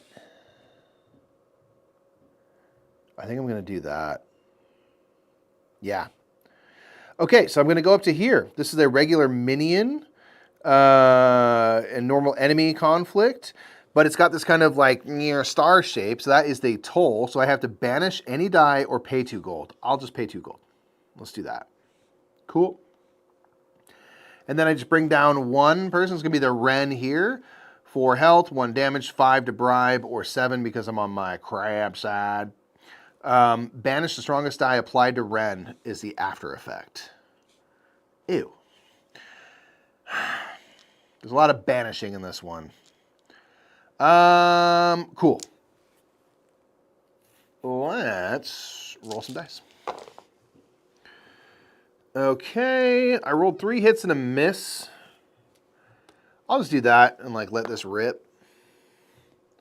Boom. This one has to get banished. Unfortunately, it's the after effect, but I get 3 gold. And you are gone. Put you over there. And then now we scoot this out. And again, what I can see up here is equal to your strategy. So since it's at 6, I have 2 for, including the top of the deck, 6 that I can see at any one time. If that were to change lower, you know, and stuff like that, that would affect what I can see. But it's nice because I can sort of see like, all right, this guy sucks. This dude's all right. This is okay, you know, and get a, again, in a world where I'm strategic, I'd really pay attention to this. And I have, in past games, not paid attention to this and been burned. And I was just like, that's why they do that. That's why it's important to get your strategy up. Anyway. Excuse me. We're all baby mode at some point in time. I like that you didn't include yourself in that, though. You know, like you did the royal we, but you're like, at some time. And I'm not at that time. But you are, and that's okay. And you know what? I'm fine with that. I'm cool. I'm not going to cry. You're going to cry. All right, moving forward. Do I want to... Oh, I can recover dice. Get all these dice back, baby. Do I want to explore? Let's explore for 1.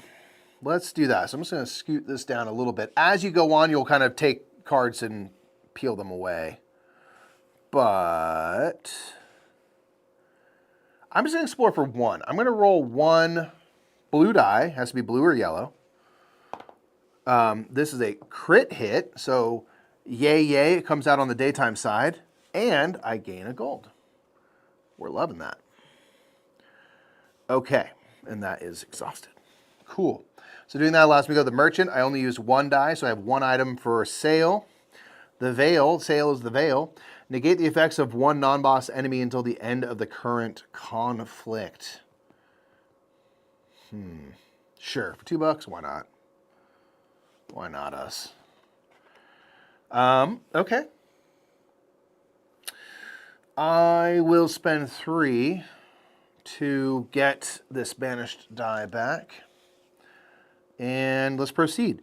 So moving up here, this is a Fable. It's a circle around the node, which means there's no effect. So Fable, take the bottom of the enemy deck, flip it. Howl at the Moon. Set Howl at the Moon beside the Grandma's Cabin card. And place up to 1 ready or exhausted die of each color on it. When you reach Grandma's house, Granny's house up here, gain health equal to the number of dice here, then return them to your dice pool and discard Howl at the Moon. Oh, that's interesting. So I'm going to be limited now, but I'll get a boon at the end. Okay.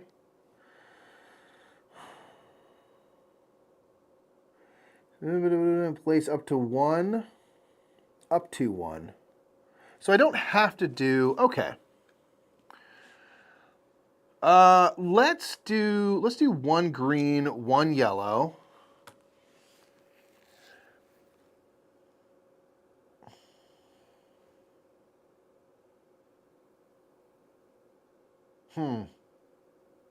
Let's do 1 blue as well. Why not? I can do it from exhausted. So I'll get those later, and I'll gain 3 health, which, hey, maybe I'll need. And if I don't, I'll feel foolish about it, and that's okay. Okay, so that was my Fable. Moving forward, I can explore again, but I think I'm just going to rock forward from here. So this will fall away. I will keep these in discard because there might be things that reference it later. And they'll maintain their side. Okay. So this is another Fable spot, but it is a toll, so I have to banish any 1 die or pay 2 gold. Let's do 2 gold. Why not? And another Fable card. Some are good, some are bad. Spiderweb for 2. Immediately explore a daytime card and set Spiderweb for 2 next to it. Treat all nodes on that forest card as just normal enemies with 1 mob instead of what's printed. So the mob is going to be the thing that brings out additional enemies. So basically everything will be a normal engagement with 2 people. Not the end of the world. It gets me another card revealed. And that's kind of rad. So I was going to put this on here so that when I get there, I remember that that's when that becomes active. That's not the worst. Cool. All right, moving forward, I will go here. So this is a,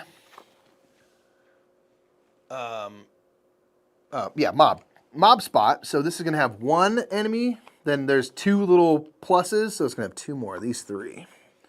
This is who I'm dealing with right now. So Rusalka here is one of the Baba Yaga cards. So I definitely want to take care of her. Because there'll be one less thing to deal with at the end. Okay, Blunderboss. When activated in a non-boss conflict, which is what we are, immediately defeat all other enemies in the active area. Oh, interesting. Nice. So these guys are gone. Yeah, rad. Just checking out the cyber damage. Okay, cool. Immediately defeat all other enemies in the active area. So do you think I get the bonuses? Probably, right? What do you reckon, Chip Theory? Blunderboss is out here blasting people. When activated non-boss, I immediately defeat all other enemies in the active area. But do I gain him or do I have to give him to the dog? In the meantime, Doggo here has 8 health. They deal 2 damage or 3 since I'm on my crab side, and it's 8 to bribe, so I definitely can't bribe them. I've been stuck on crab side for a while because I've just been poor. I've been spending my money well, but, you know, alas. So while we figure out if I'm going to get the rewards from these peeps, they're out of the way otherwise, which is good. 8 health.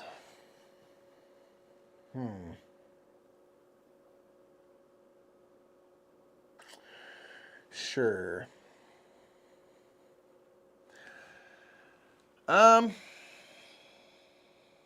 nothing. Let's roll these. So make sure to know the activation order. He'll defeat when he activates. Oh, you're right. It's not the start. Oh.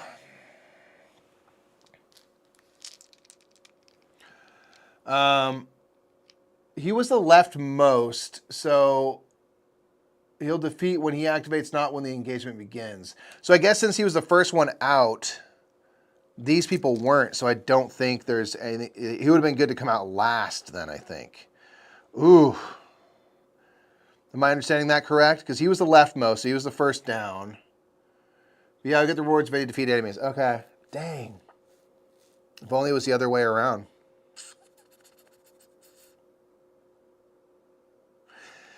Okay. I can only apply blue to Rusalka.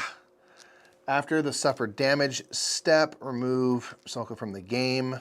Okay.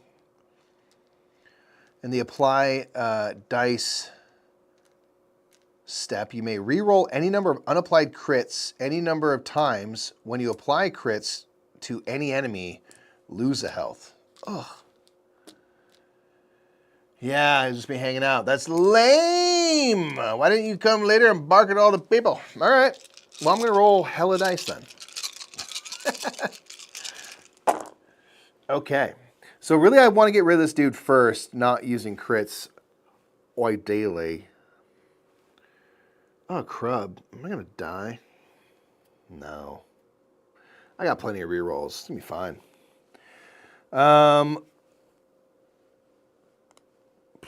I'm going to do this, though. I'm going to apply a crit, so I will lose a health. But I'm going to do that so I can knock this dude out. 4 gold.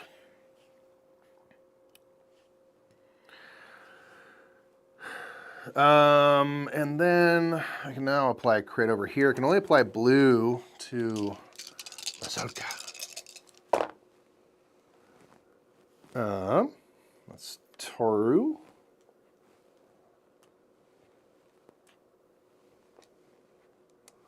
Another crit. Misses, that's 3. Uh-oh. Yeah! It's 4. Oh no, am I gonna die? Oh, I can use crumbling brick. I might have to. I think I have to right now. Right now! 2, 4, 5, 6, 7. 8. And I'll use Crumbling Brick to get rid of this lady because I can't seem to roll another crit and I can only apply blue. Defeat non-boss enemy. Okay, so I'll gain a random item. All right, we forced our way through that one. 4 more gold. Rando item. Fairy Godmother's Aid. At the start, and this is gone. At the start of the resolve phase, roll all banished dice. You may apply any rolled hits to enemies that would be defeated by this damage, then banish those dice again. What's the upgrade side? Fairy Godmother's Blessing. At the start of the resolve phase, you may banish 1 die to roll all of the banished dice. You may apply any roll. So I'd have to banish 1, but then I could do this, you know, more than once. That's interesting. Okay. All right, I had to use all them dice. Golly, that was brutal. All right, we survived. We survived. Whew. 1, 2, 3, 4, 5, 6. Okay.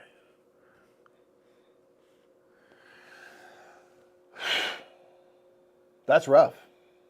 Literally, because it was a dog. All right. You know what? I'm going to recover health there later. This is all good. It's all working out. I can recover 6 dice. Yeah. I need to unbanish some stuff. Prontar. I'm feeling the loss of 3 dice. More than I thought I would.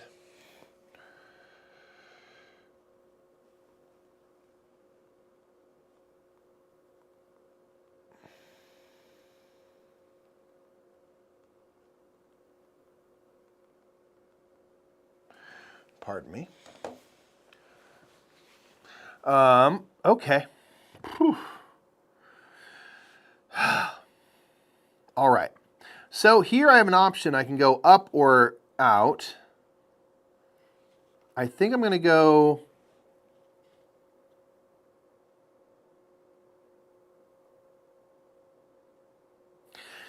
So this middle spot is blighted. So enemies have +2 health and +1 strength and cannot be bribed.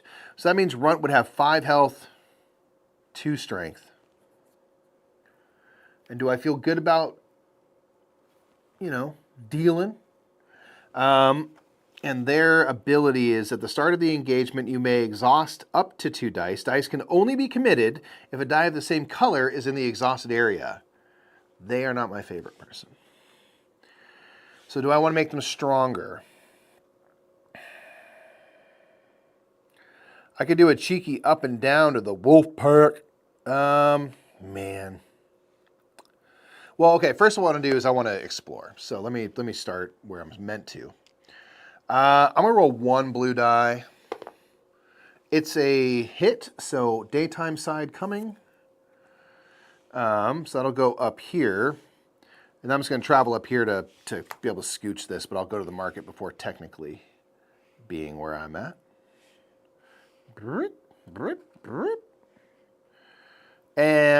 Okay, market. So I explored with 1 card so I can get 1 item.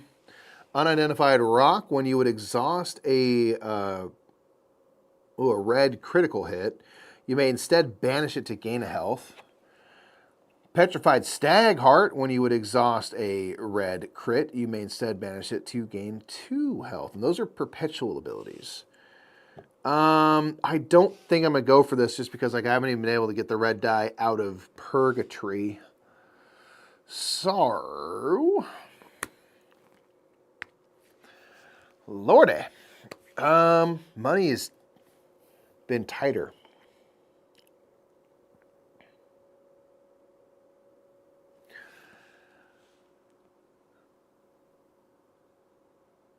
I'm going to spend 4 and upgrade my fairy godmother to get her blessing.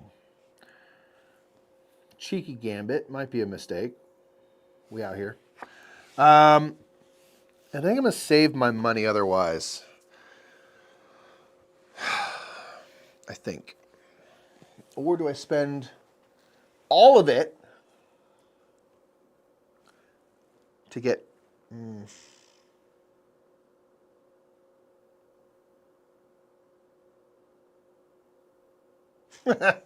It's rough. I'll save my money. Okay. Runt is what I'm dealing with. So as a reminder, at the start of the engagement, you may exhaust up to 2 dice. Dice can only be committed if a die of the same color is in the exhausted area. So right now I have green and blue, so I could roll green and blue. If I wanted to roll a purple, I'd have to exhaust a purple. It would cost 4 plus 2, 6 gold. It would cost all my gold to bribe them.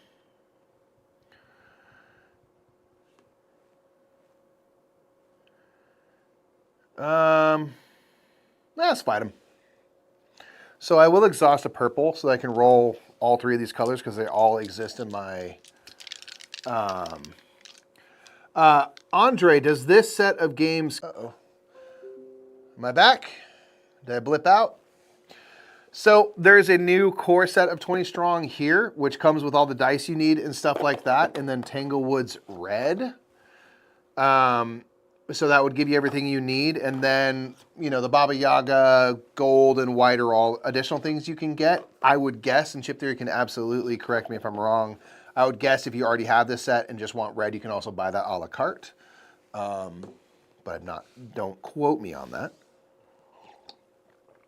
So, kind of the answer is sort of both. Yeah, got you. Okay, let's attack. Am I back, by the way? I must be back, right? It dipped out for a second. Did it blip? Are we here? Boom. Okay. So I roll 2 crits, which means I get 2 gold, which is great. And that is plenty enough to knock them out. So I gain 2 gold. More. And then you are gone. And then I can recover up to 6 die. Knowing they're coming, and they can only take blue die, I'm going to get all 3 of these for sure. Okay, recover those dice. Cool.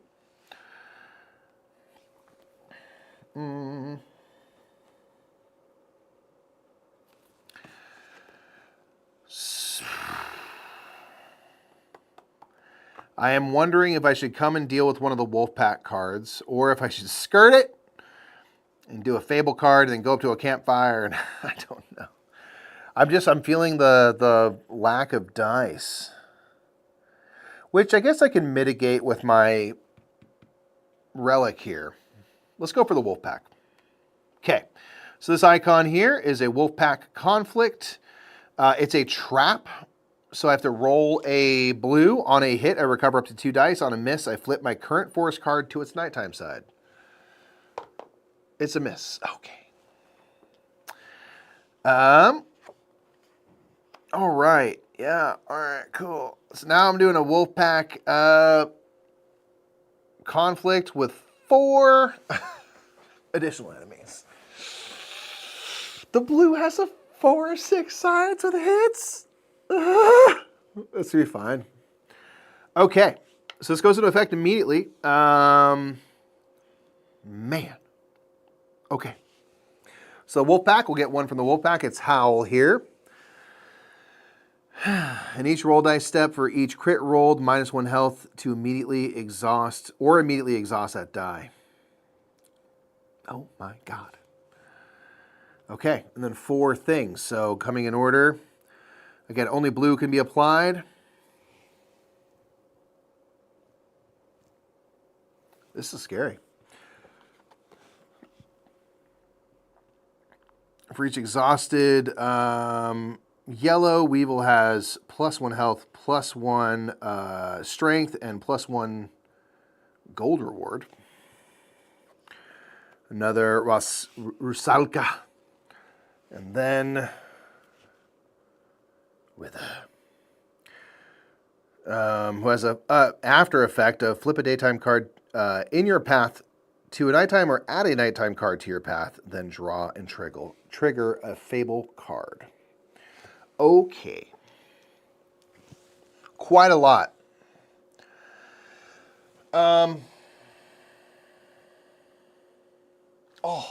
Justin's bringing Luthier to the game night. My guess is he'll want to play, but he will not be punched and won't have prepared to teach. Ooh. Maybe like, you can play around with the bits and look at everything, but going blind out of the book, you can watch your Brothers Mirror playthrough, of course. That's a tall order. That's a tall order right there. I don't know. Maybe you're sick, Steve. Maybe you're sick. Sick of the Giants losing, am I right, guys? That's fine. How am I going to survive this? This might be a quick trip to Baba Yaga Town because I might be getting killed right here. But I do have 6, strategy phase go-throughs, and I'm going to use some of that to get my dice back in order. Okay. I started the resolve phase. Let me make sure I get this right. That's after my dice, yeah? So I'll have... Yeah.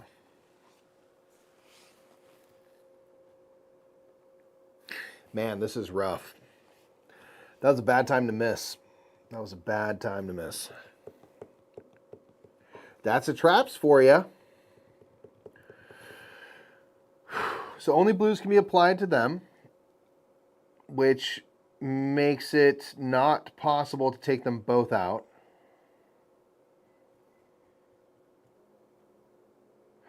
Although, I can do this. Negate the effects of one non-boss enemy until the end of the current conflict. I mean, now's the time, right? So I'm going to do that to this one here, just as a reminder, so I can apply whatever dice to them. So at least there's that. I have a shot at that. I'm going to change up their situation. So my first thing, I'm going to roll 0 dice so I can recover up to 4. This is my first iterance of the strategy phase, so that does count toward that limit. And again, crits have to get exhausted or I have to lose health. So I think crits are going to be getting exhausted. Okay. Sorry, you may banish 1 die. All right. Roll some dice to see what happens. Let's get going. Okay, no crits, I guess, or 1 crit, but if each crit rolled, I guess I'll exhaust it, eh?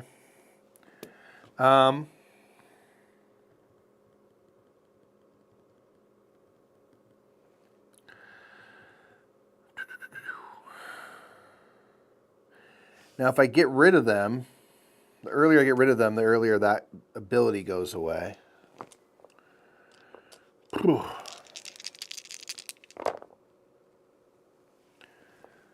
that's going to get exhausted. So that's 2, 3. My 4th one, I'm going to roll nothing and get these, so I can roll these in the future. Oh, 2 more crits, but I am taking them out.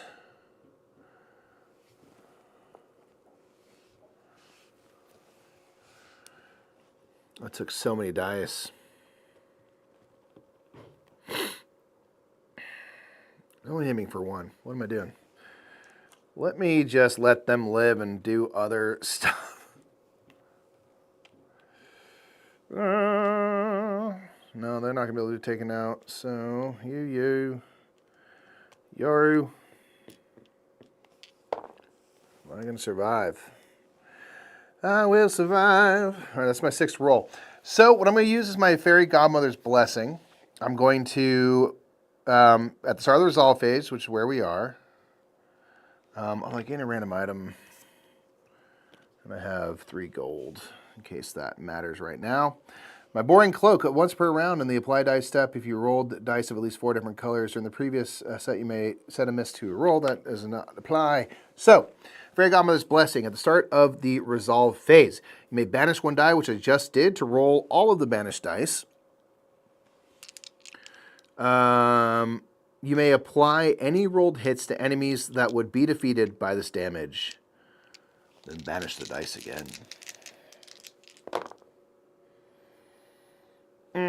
Nothing would be killed. All right. Worth a shot. I think I'm dead, y'all. Yeah. Because Rusalka here will hit me for 3. I only have 2, so I'm toasted. Darn. Yeah. Bad time for the trap to go off, y'all. I was like, I'll take care of one of the wolf packs. It'll be good. It'll be save me some trouble later. No, it got me in a lot of trouble now. So, alas. The campaign is not over. We are alive. A little bit worse for wear. I'll grant you that. Okay, completing the deck. So, if we lost the game, we just did. You must sacrifice a previously earned relic. This delicious relic that you've been using so much. My crutch, gone. If you have no relics, you lose the campaign. Choose your heroes. Starting side for the next game, if relevant. I will...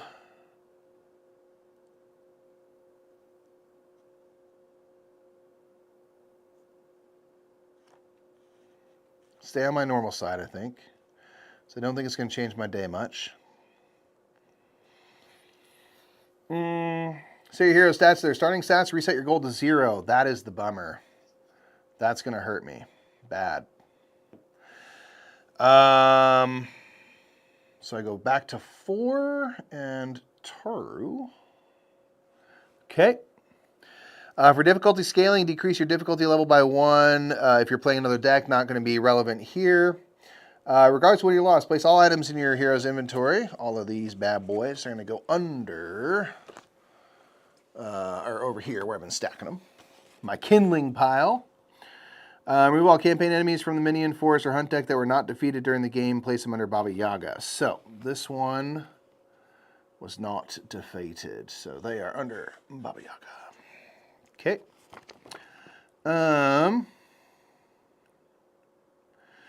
Cool. Let me just clean this up a little bit real fast. Shuffle this. These dudes. All right. So we're in the end game, y'all. We are in the end game now. So, didn't make it to Grandma's house. For my money, man. Little Red is, the red set is tough. Boop, boop, you're gone. Okay.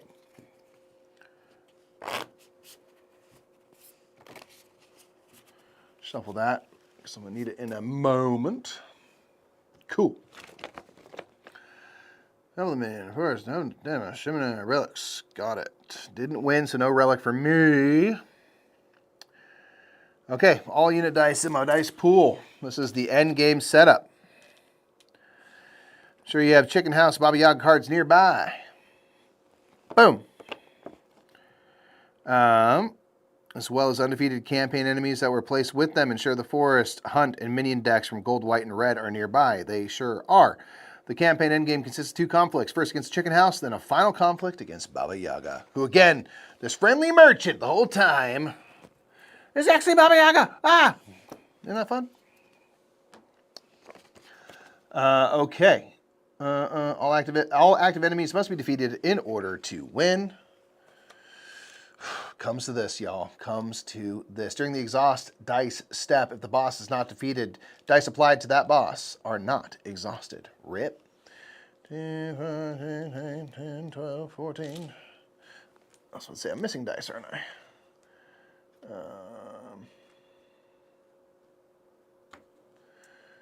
Thank you. Yeah, I just noticed. I was just like, this is not the right size of pool. Thank you for catching that. Okay. Activate boss is normal. On the back of each boss card is the other. Okay, cool.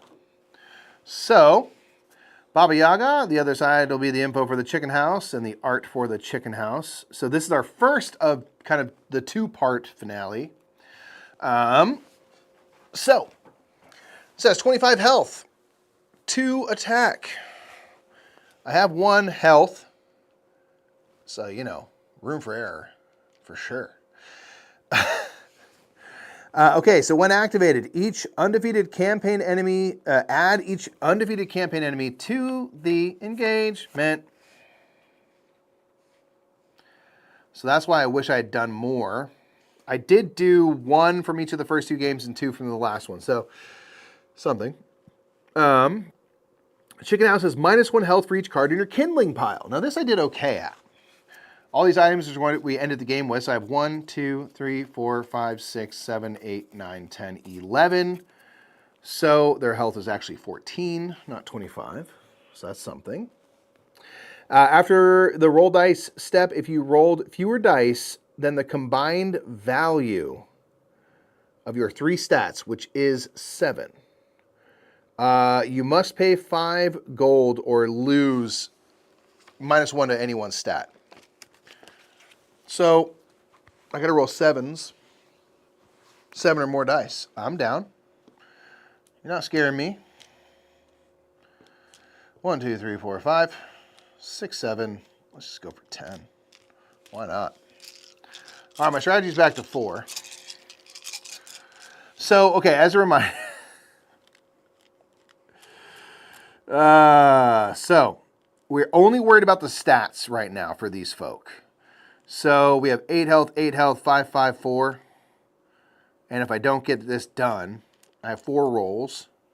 I'm toast. So we'll see if we get there. Whoops. Okay.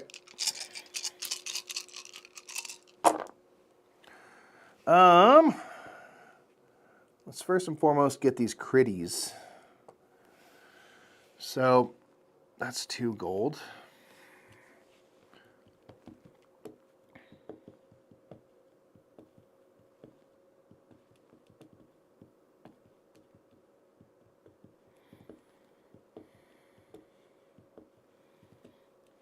I imagine I also ignore their benefits when I defeat them, because that wouldn't really make sense, right?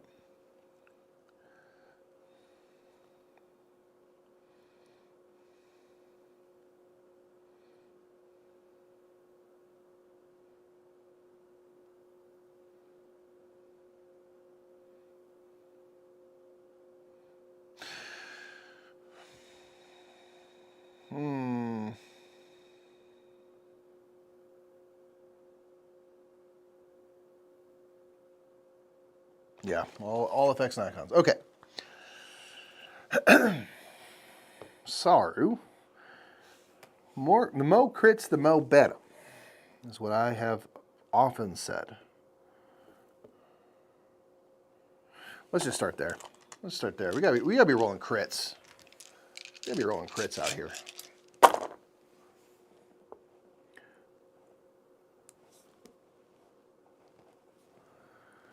Three more crits. 3 more gold. So you're gone.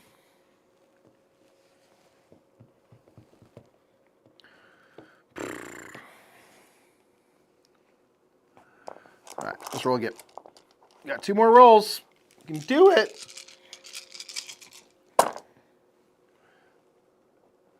Going to Crit City. All right, you're gone.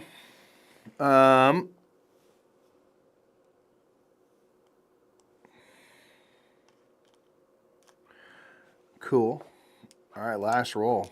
I have to pay 5 gold because I have less than 7 dice that I'm rolling. Or I could... Yeah, I have to do that. All right. Technically possible.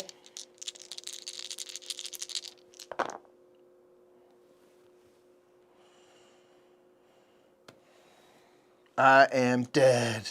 I couldn't take them out. Couldn't take them out. I have died. Died for reals now. For really, reals, for reals. Bummer. Yeah, man. Having to take these out, I should have scouted more. First game, I maybe could have gotten 1 more of these dudes. Alas. Second game, I was spending my money on other stuff. I made the choices I made. But I could have scouted more of the forest to see if any of these were in the forest. They may or may not have been. But I could have maybe tried to find and get rid of 1 more. Had I made it through the chicken house, we would flip these, and then Baba Yaga, just to know what it is at the very end. When activated, add 2 random enemies from each of the enemy decks. So from each of the 3 games we just played, you would add 2 peeps. So not nothing. So, you'd have all these folks, and that's a guarantee. There's no way around that. So, you got to get through that, and then hit them. They have 7 health. So, another pretty big gauntlet. So, when activated, add 2 random enemies from each deck to the engagement. You may discard a relic to add 1 fewer enemy from the deck that matches that relic. So, if you had gone through all 3 and had 3 relics still, you could cut that in half at best. But then you wouldn't have those abilities. Dice cannot be applied to Baba Yaga while there are other undefeated enemies. The limit to the number of committed dice you can have at once is equal to your current gold. So you don't want to go in with nothing, which is what I would have gone into anyway. So anyway, we got close. We got close to the mountaintop, and it's rough. Yeah, Chip Theory games, I agree. So jumping into the end game after a loss with a stat reset is pretty tough. Yeah, because I was at 6-6, and I think I had 3 health at the time before, getting nuked. And that makes your life tougher. But hey, so it goes. I'm just happy to have made it to the end, It's not always going to be a victory. The point is the friends we made along the way, and don't trust traveling merchants, okay? You just don't know who they are. They live in a chicken house. Can't trust that, although it looks pretty fun. Thanks so much for joining us, y'all. Again, these sets are available on Chip Theory Games' website for pre-order, so get you some of that. They have an upcoming campaign for Elder Scrolls coming up, which we're going to be doing some coverage for in a little bit, so stay tuned for that. And Chip Theory, as always, man, thank you so much for entrusting us with your games and stuff. So as a reminder for folks, the new core set of 20 Strong is what comes with Tanglewoods Red. So you can get this, and then, the other decks were a la carte and stuff. So the core set's what gives you your 20 dice and your chip. And then the other core set gives you Solar Sentinels, which again comes with your dice and your chip and stuff. And then from there you can kind of play whatever decks you want. And there's There's Too Many Bones, Cloudspire, Solar Sentinels, Hoplomachus Victorum, on and on and on. Too much fun stuff. Too much fun stuff. I'm gonna get out of your hair, everybody. Please give this video a thumb up if you enjoyed it, found value in it. Do be checking out our other stuff. Check out other playthroughs we've done for Chip Theory games right here on our channel. Go get you some Tanglewoods and let them know if we are the ones who convinced you to try it. We'd appreciate that. Current list of decks. Okay, wait, is that incoming? Stand by, stand by, stand by. Slivers, you're very welcome. Thanks for hanging out with me. I appreciate it, y'all. I hope it made your workday go a little bit quicker. Hope it brought some levity to your day in times that are trying times indeed. So, we just like to be a bright spot in people's day. Cheers, everybody. Yeah, go check out 20 Strong. Go get you some of that at Chip Theory Games. All right, let me see. I'm gonna find my screen again. There we go. All right, bye now for real. Have a good day, everybody. And